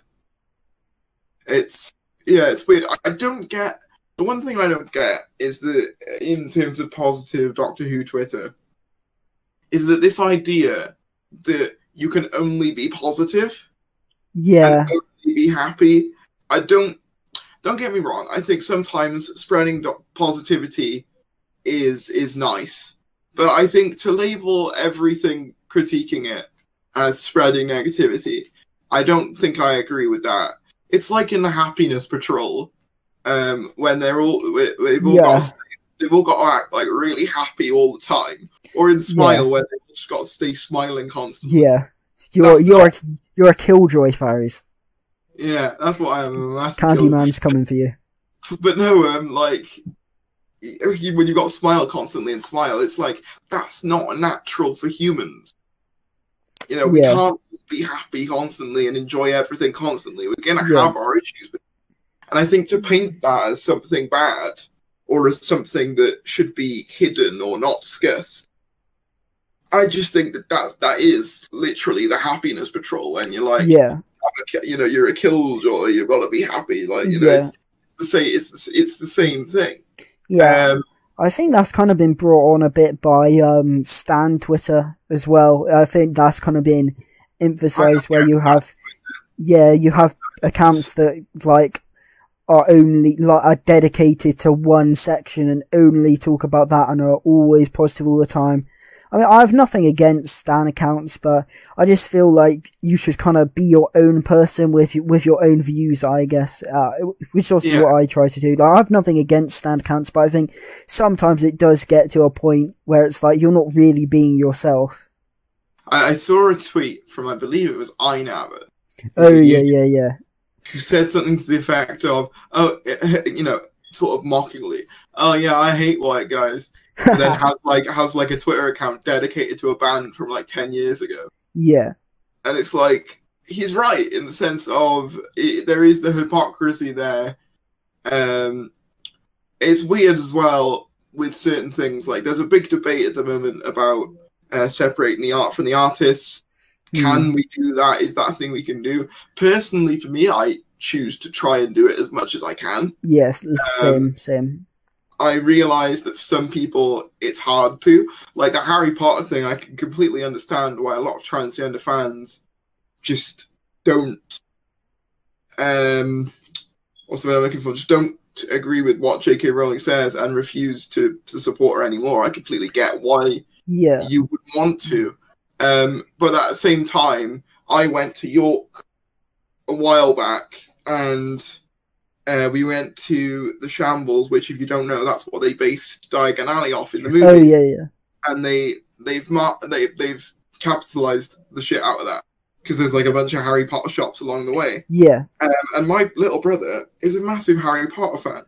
So am I supposed to go up to him and be like, "Oh yeah, by the way, the person who wrote that's a terrible person, and you're a terrible person for liking it"? Yeah. No, because that's just not normal. Yeah. You can enjoy something and not be. You can enjoy something by a controversial person and not be the same as that controversial person. Yeah, exactly. I think it's the same with, I don't want to really touch on it too much, but the whole Gareth Roberts thing is that I enjoy pretty much all of his stories apart from The Caretaker, but I obviously don't agree with what Gareth Roberts said. Well, he was like, it was co-written between him and Moffat, I think, like a lot of episodes in Series 8.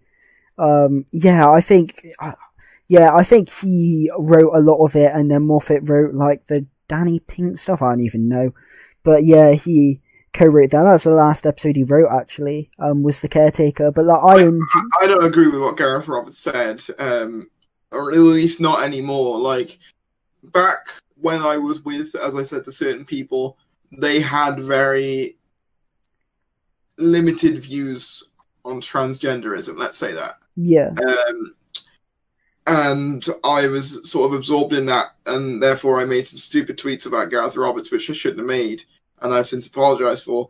But my point with that is, I still enjoy things like Planet of the Dead. Yeah. Because that's the first one that came to my mind. Yeah. For me, I enjoy, I enjoy Shakespeare Code. Yeah, Unicorn and the Wasp is enjoyable.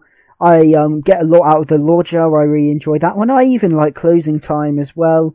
But that doesn't make me a terrible person. Like, by enjoying those episodes, I'm not saying that I agree with Gareth Roberts at all.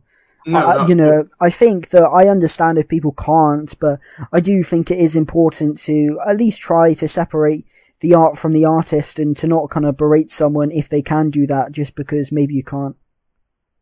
Yeah, no, I completely agree. That's where I stand on that argument. Because I know Council of Geeks did a video on why you can't separate art from the artist, and I do understand Nathaniel's points, and I did take them on board.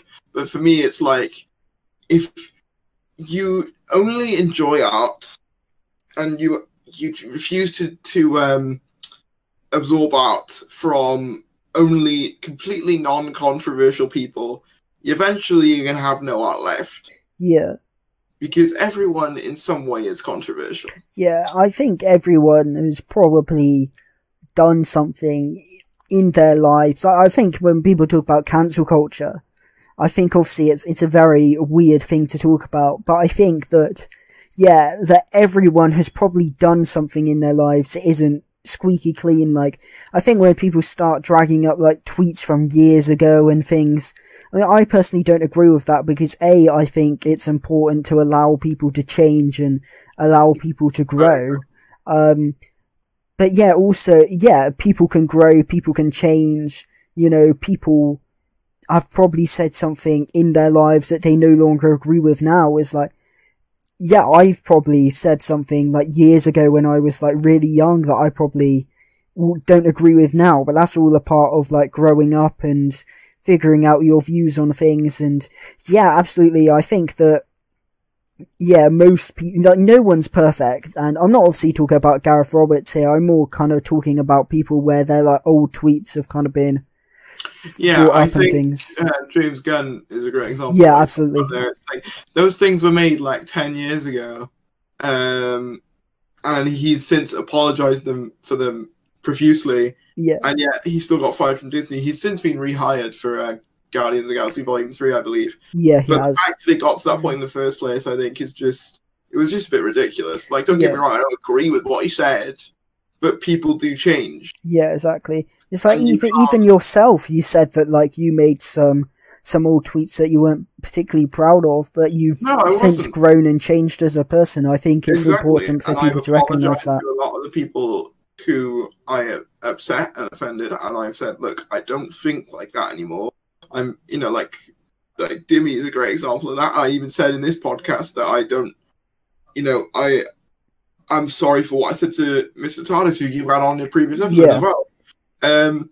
It's a weird thing where I would, thing is, if cancel culture was implemented on me and I was held accountable for everything that I said, I probably wouldn't have a platform. Yeah. Some of the stuff that I have said, I do find wrong.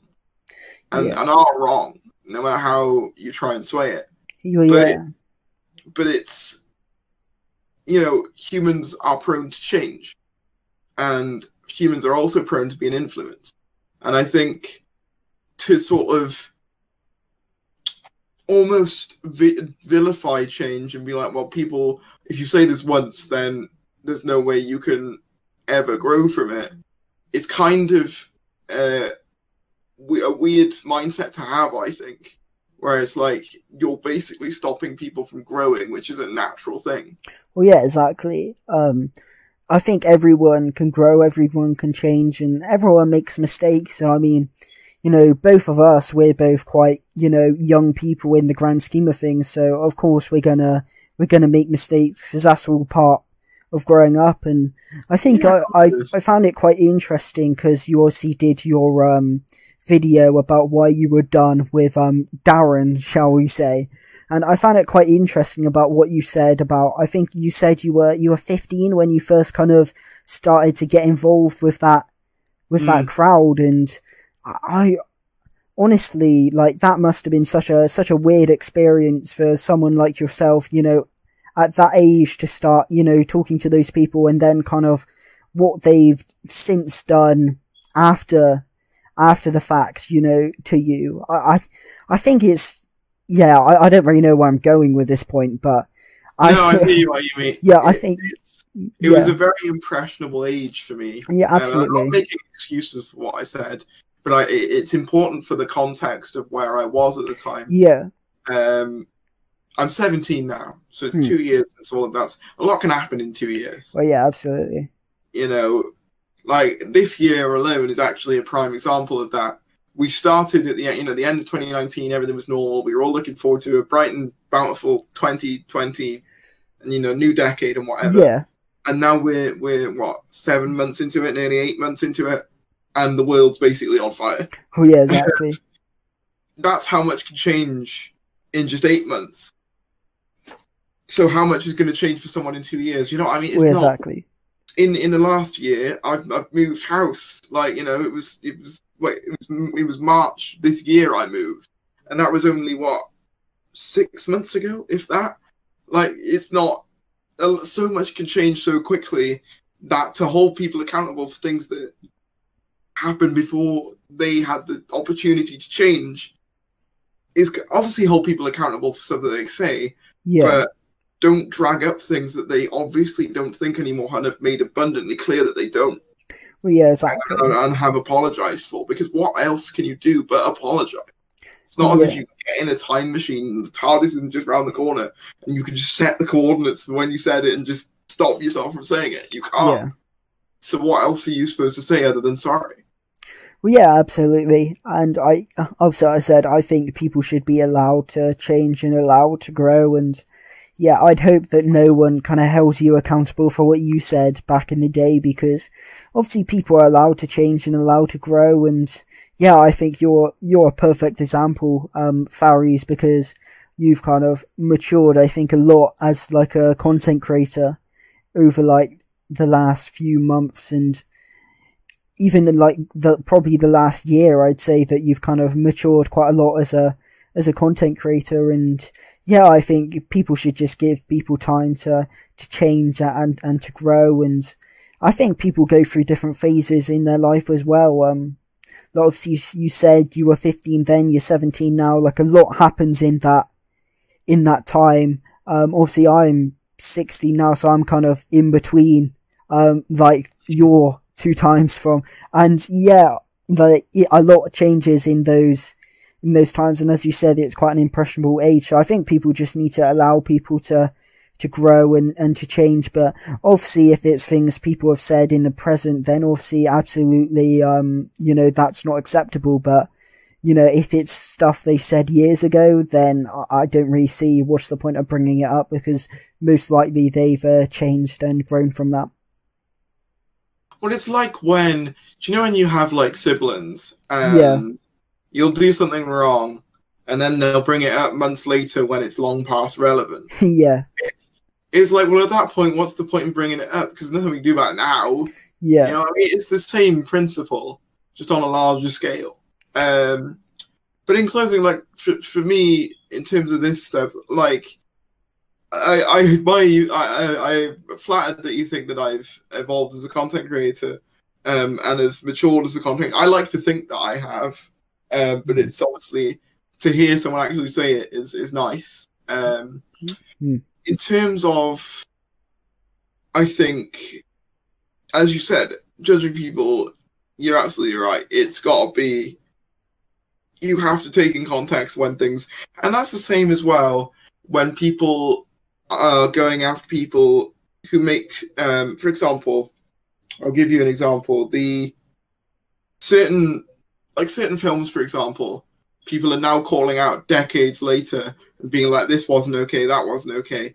However, in the time that it was made, it was okay. Yeah. Do you know what I mean? Like when people go after movies from like the 80s or 70s and say, oh, that wasn't very appropriate, was it? And it's like, well, yeah, no, it wasn't by our standards, but it was by theirs. Yeah. You can't judge an old piece of media based on how we feel now. And that's why I struggle with people who go after people like, William Hartnell, for example. Yeah. Who said a lot of stuff that, and like the First Doctor in particular, who maybe said a couple of things that we don't deem appropriate now. Like there's one episode where I think he says, we must get away from all these sweaty Arabs or something like that. Yeah, he says that, oh yeah, it's we need to get out of this madhouse, it's full of Arabs.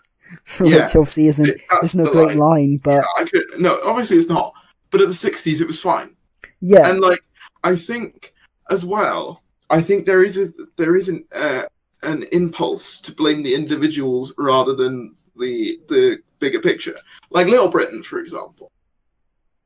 Little Britain, by today's standards, is pretty bad. Like, there's a lot of stuff in it that just wouldn't fly.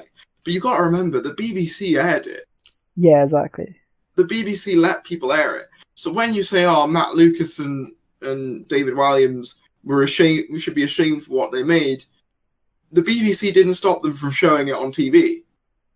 Yeah. They wanted it to air.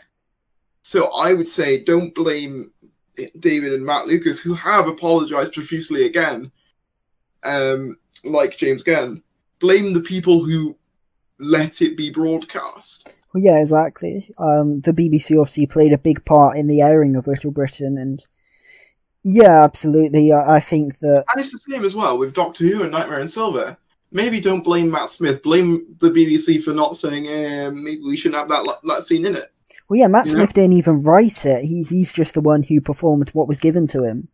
So, yeah, I think certainly sometimes people blame the wrong person. It's like, people may say that perhaps I harp on Chris Chibnall maybe a little bit too much, but that's mainly because I don't want to harp on Jodie Whittaker, because I understand that realistically it's not her fault if the characterization or the dialogue or the direction of the character isn't perfect, because she doesn't realistically have too much power over that. It is more Chris Chibnall who's the writer. I do think she's a little bit miscast. Yeah, but in my view, but at the same time, I acknowledge that she's not the biggest issue like some people make it out to be. Yeah, I think that, my biggest problem with the 13th Doctor isn't so much the casting, but it's more of the characterization.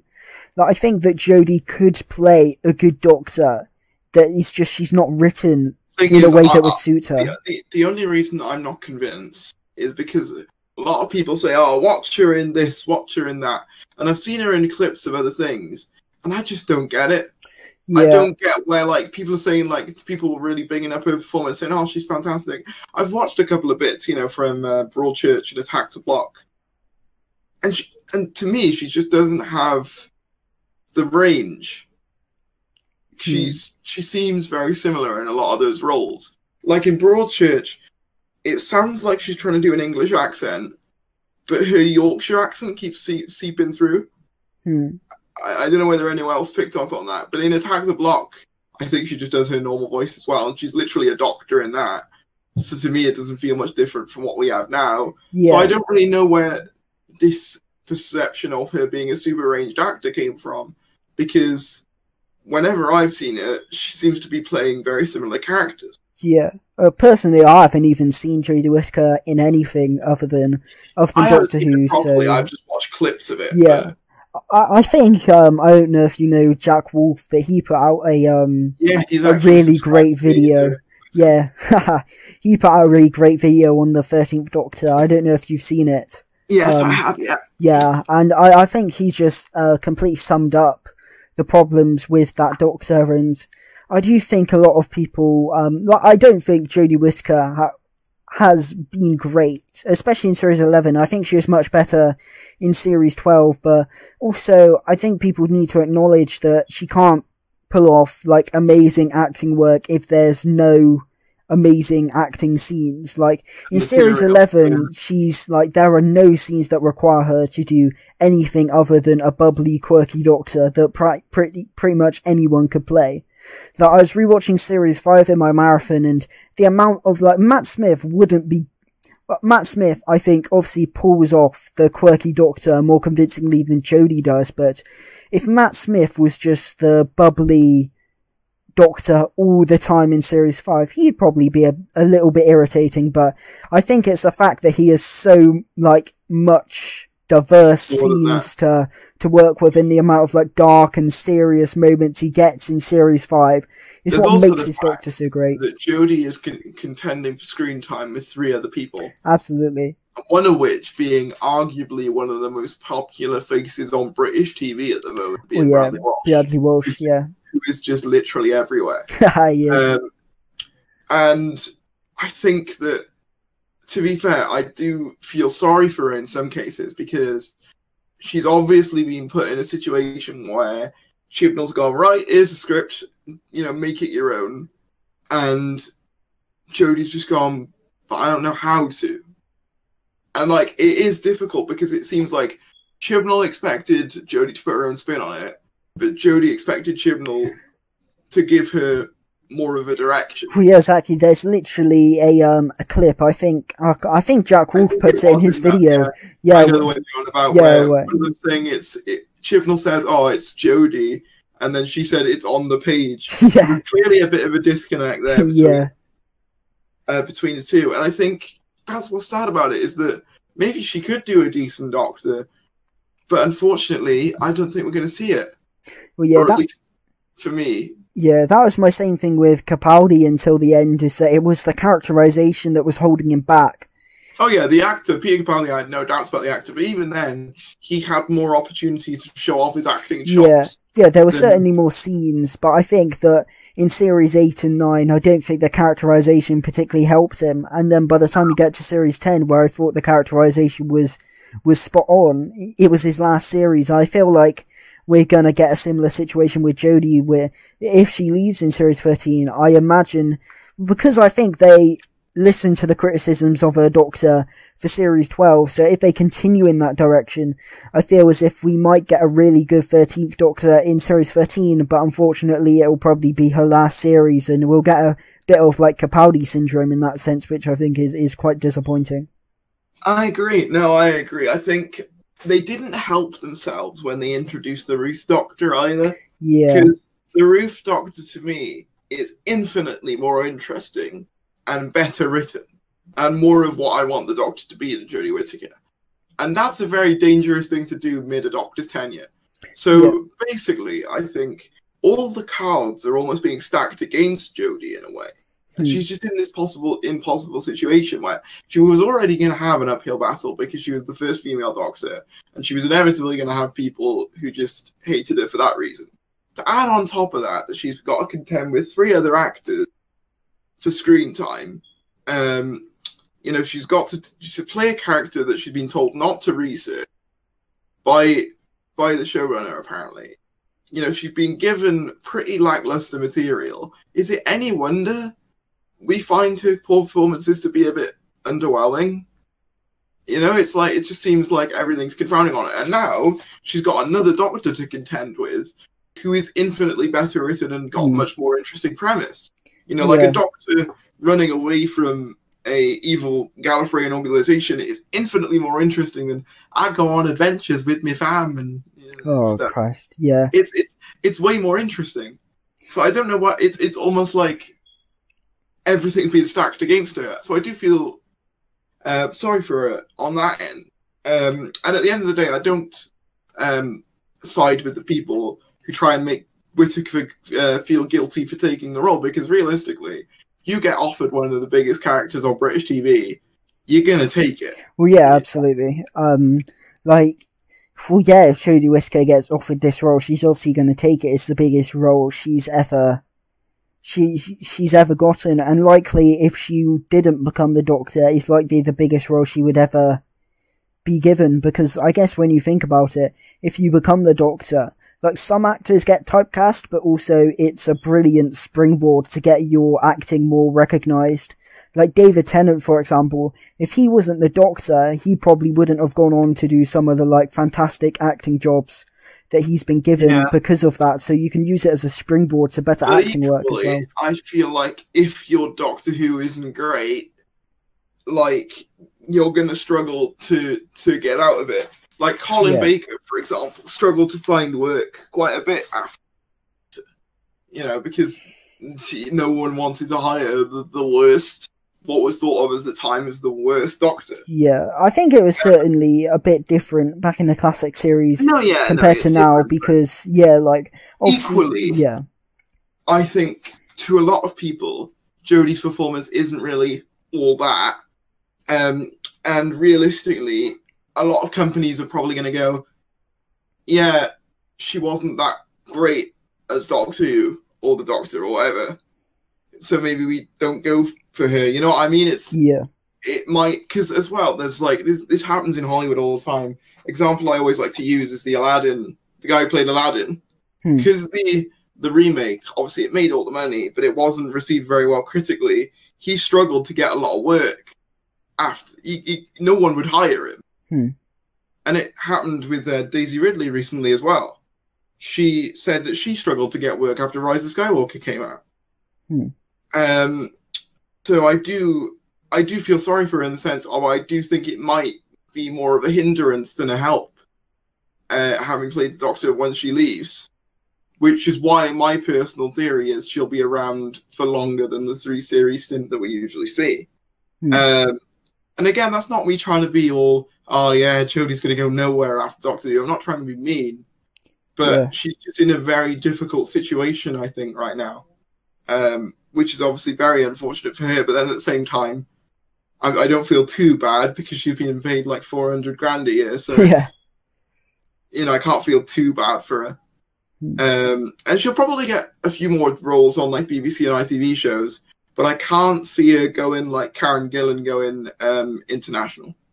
Well, yeah, I think it's just mainly down to the fact that she hasn't really been given much material to really flex her acting chops, which I think someone like Tennant or Smith or even Capaldi, they were given those moments. Like, as much as I'm not a fan of the characterization of Capaldi, that I will say that he did get those scenes that requires him to give some really good acting, and I think and cemented him as the Doctor as well. Like, for me, Jodie's first speech in Woman Who Fell to Earth, arguably one of the most important things in a first episode to get right, just didn't have the impact that it should have had. At least for me. I know for some people all they have to say is I'm the Doctor for them to go, yep, you are.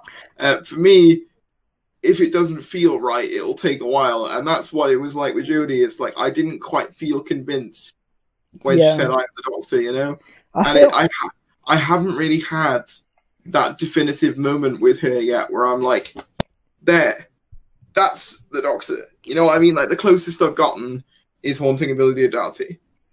I'd say that, for me, is if, when you, when you get, a new Doctor, and you, watch their stories, and you're kind of just thinking, well, that would be better with another Doctor, and then you get that one episode where you think, actually, no, that is perfect with that Doctor. I feel like I had that with Nikola Tesla's Night of Terror, where, for me, I enjoyed that episode a lot more than most people. I kind of felt like it's a decent episode. I think it is in any other era, in the RTD era, it would be considered average. Because it does remind me a lot of things like the Shakespeare Code or Runaway Bride. I think in that era, it would be considered average. But obviously in this era, it is a lot stronger than some of the other offerings. I'd say with that episode, I just, like, that was the one where I watched it and I thought that Jodie kind of cemented herself as the Doctor for me, as in, I thought that it was perfect for her Doctor and wouldn't be improved with another Doctor. And I think throughout the whole of Series 11 would be better with a different Doctor, but I got instances of it in Spyfall, and then Nikola Tesla's Night of Terror kind of confirmed that kind of feeling where I thought that I really liked Jodie in it, and I think that that's not true for all the stories in Series 12. I think there are plenty of stories which I think would be better with another Doctor. But I think that there are some stories where I think Jodie really shines. Spyfall, Nikola Tesla's Night of Terror, Haunting of Vir Diodati as well. And I think that she's certainly written a lot better in Series 12, which is why her Doctor was much more appealing to me, because she was given those more darker and serious moments, and I think just generally she just felt like a much better character. She wasn't perfect, but I certainly enjoyed her Doctor a lot more in Series 12. I think that's fair enough. I think for me, the reason I struggle to really like 13 is because you've had that sort of moment in Nikola Tesla where you're like, now it's clicked for you. I still haven't had that clicking moment. Yeah. You know what I mean? And like, because I haven't had it, it's sort of, there is that fear that it'll never come. Yeah. Like, Capaldi, I knew he was the Doctor straight away. You know, when he looks up at the camera and he stares at the camera after killing the android guy, I knew he was the Doctor, but I didn't properly gel with him until probably Series 10. Well, yeah, it's the same for me. I think that even though I talk about, like, these episodes, I'd probably say Murray on the Orient Express was kind of that episode for me where I kind of felt like that episode really suited Capaldi. But I would say it even did still take, for me, till, like, Series 10 to kind of really get a feel for his Doctor. And even though I said Nikola Tesla's Night of Terror was the episode where I felt like I really, liked Jodie in that story, I still don't feel as if she's complete as the Doctor yet, and that she still really found her Doctor. I think there are glimpses and episodes, but I don't think consistently she's been written well enough. I think Jack Wolf said it, in some episodes she feels as if she's like a more darker, complex character, and then in others she's just the Series 11 Doctor. A perfect example is Can You Hear Me, where she's literally just the Series 11 Doctor in that. And I think that she certainly needs to be written a lot more consistently for me to really kind of appreciate her Doctor. But I do think there were certainly instances where I liked her and enjoyed her performance, which I don't think was really present in Series 11 out of The Woman Who Fell to Earth. Because I really enjoyed The Woman Who Fell to Earth, and everything other than that, I just didn't really enjoy to quite the same level, and I think Series 12 improved her Doctor for me, but I'm still not in love with her. She's definitely still either my least favourite Doctor or certainly down there. Like, I still haven't had that moment where I feel as if she's a great Doctor, and I don't know if that will come. That way, Capaldi, I'd still say he's probably one of the weaker Doctors in my opinion, just because, yeah, I don't know, maybe it was just because Smith was my favourite and first Doctor, so throughout most of his era he was just in his shadow for me.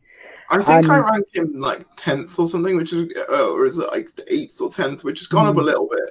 So I used to rank him even lower down than that. I think it was literally at one point 13 War, and then 13 War Colin, and then Capaldi. Whereas now it's like 13 War, 6, and then like 5 maybe, and like 3, which I know is controversial, but I'm not a huge Earthbound Doctor Who fan. Heresy, pitchforks out. They're going to be coming down your door now, Faris. But everyone's got their eras that they're not as huge a fan of. Well, yeah, absolutely. I'm not an Earthbound Stories fan. I also kind of don't like the Doctor as a martial artist. Like, I don't mind him doing the odd trick, but like flat out karate chopping aliens is just not my thing. Yeah. It's just not what I go to Doctor Who for. I can understand that. So that's why he's lower down for me. But then it would be Capaldi, probably, something like that. You can watch my ranking. It's somewhere out there. It's probably not changed that much, except I think maybe, who is it? I don't know. One of them might have gone up in my inspirations, but yeah. Other than that, it's pretty. I think that is accurate at the moment. Yeah, I think with me, my favourite Doctors very rarely changes, but the kind of bottom half always changes. I had a brief stint where McGann was my favourite. But I think I moved him down to second, and I might move him down again to third, and move Tom Baker up to second. I'm really, I think currently my ranking goes top 3 wise, Tom, Paul, and then Smith, which is obviously a very strong top 3. But it is a constantly changing thing. So I do understand why people decide not to rank Doctors, and as well because they're also wholly subjective. Whereas I just like having rankings of things. I think it's fun. Same. I'm the same. I love ranking things. I think my thing with ranking the Doctors is just because the more I watch of a Doctor, the more it will change down the bottom. Like, I used to think Jodie was my least favourite series after watching Series 11, then I watched Series 12 and I thought, actually no, I do enjoy Jodie a bit more. Then I moved it down to, like, Colin, then I watched a lot more Colin, and I thought, no, actually, I do actually really like the 6th Doctor. Then I put as Davison, and I watched more Davison and thought, actually no, I actually do really like Davison, so I just don't know what my ranking is. It used to be McCoy, like, but back in, like, 2017, early 2018, it was McCoy. But then I watched more of his stories and I thought, actually, no, I actually really do like the 7th Doctor. So it all changes for me. I think my top 3 is pretty, like, solidified, being Smith number 1, Tom Baker number 2, and Troughton number 3. I think Troughton's number 4 on mine at the minute. Yeah, but I think there are just, like, so many Doctors, that I enjoy, like, obviously Eccleston and Tennant, I enjoy those quite a lot. Pertwee, I enjoy McGann and Sylvester. I really like Hartnell as well. I know a lot of people don't always gel with his Doctor, but I really like his Doctor in his era, so, yeah, I think it's quite hard. I think, like, the top 3 is pretty much solidified, and then other than that it kind of bounces around. Yeah, I agree. I've really enjoyed this. It's been great having you on and talking about all these different things. I think certainly talking about, like, the Doctor Who community and certain things, which I've kind of tried to kind of steer away from talking about that in previous podcasts, but I think it was certainly great kind of talking about that and having an in-depth discussion with you, someone who's kind of been very much involved in that, in that if there environment. was one person you'd probably get to talk about that, probably, and obviously that sounds like I'm tooting my own horn, doesn't it? But, like, I do get involved in a lot of controversy. So I think, not even controversy, but, like, a lot of Twitter drama and stuff. So I think if you are going to talk about YouTube, I hate that name, but, you know, drama between different people, you probably would pick someone in a lot of drama. Yeah. But it's been great talking to you, Faris. Is there anything you want to plug before we go? I mean, I guess the YouTube channel. It's just Faris, and the Twitter as well, at Faris YT. Trying to get to 200 followers currently. I'm tempted to start following more people so they follow back. I don't want to get to that point. So if you want to follow me on Twitter, please do that. Because we're trying to get to 200 followers, which would be nice. Yeah, you guys should definitely go subscribe and follow Faris as well. He produces some great content, and obviously, as you said, you've got some exciting projects coming up, so everyone should subscribe to you for that. And thanks so much for coming on, man. It's been great. Thank you for having me, man. It's been a pleasure. Yeah, and thank you to everyone who's still listening at this point. I really appreciate it, and obviously drop a love and like and subscribe, not just for me but to Faris as well. But yeah, thanks for coming on, Faris, and thank you guys for watching, and of course, a goodbye.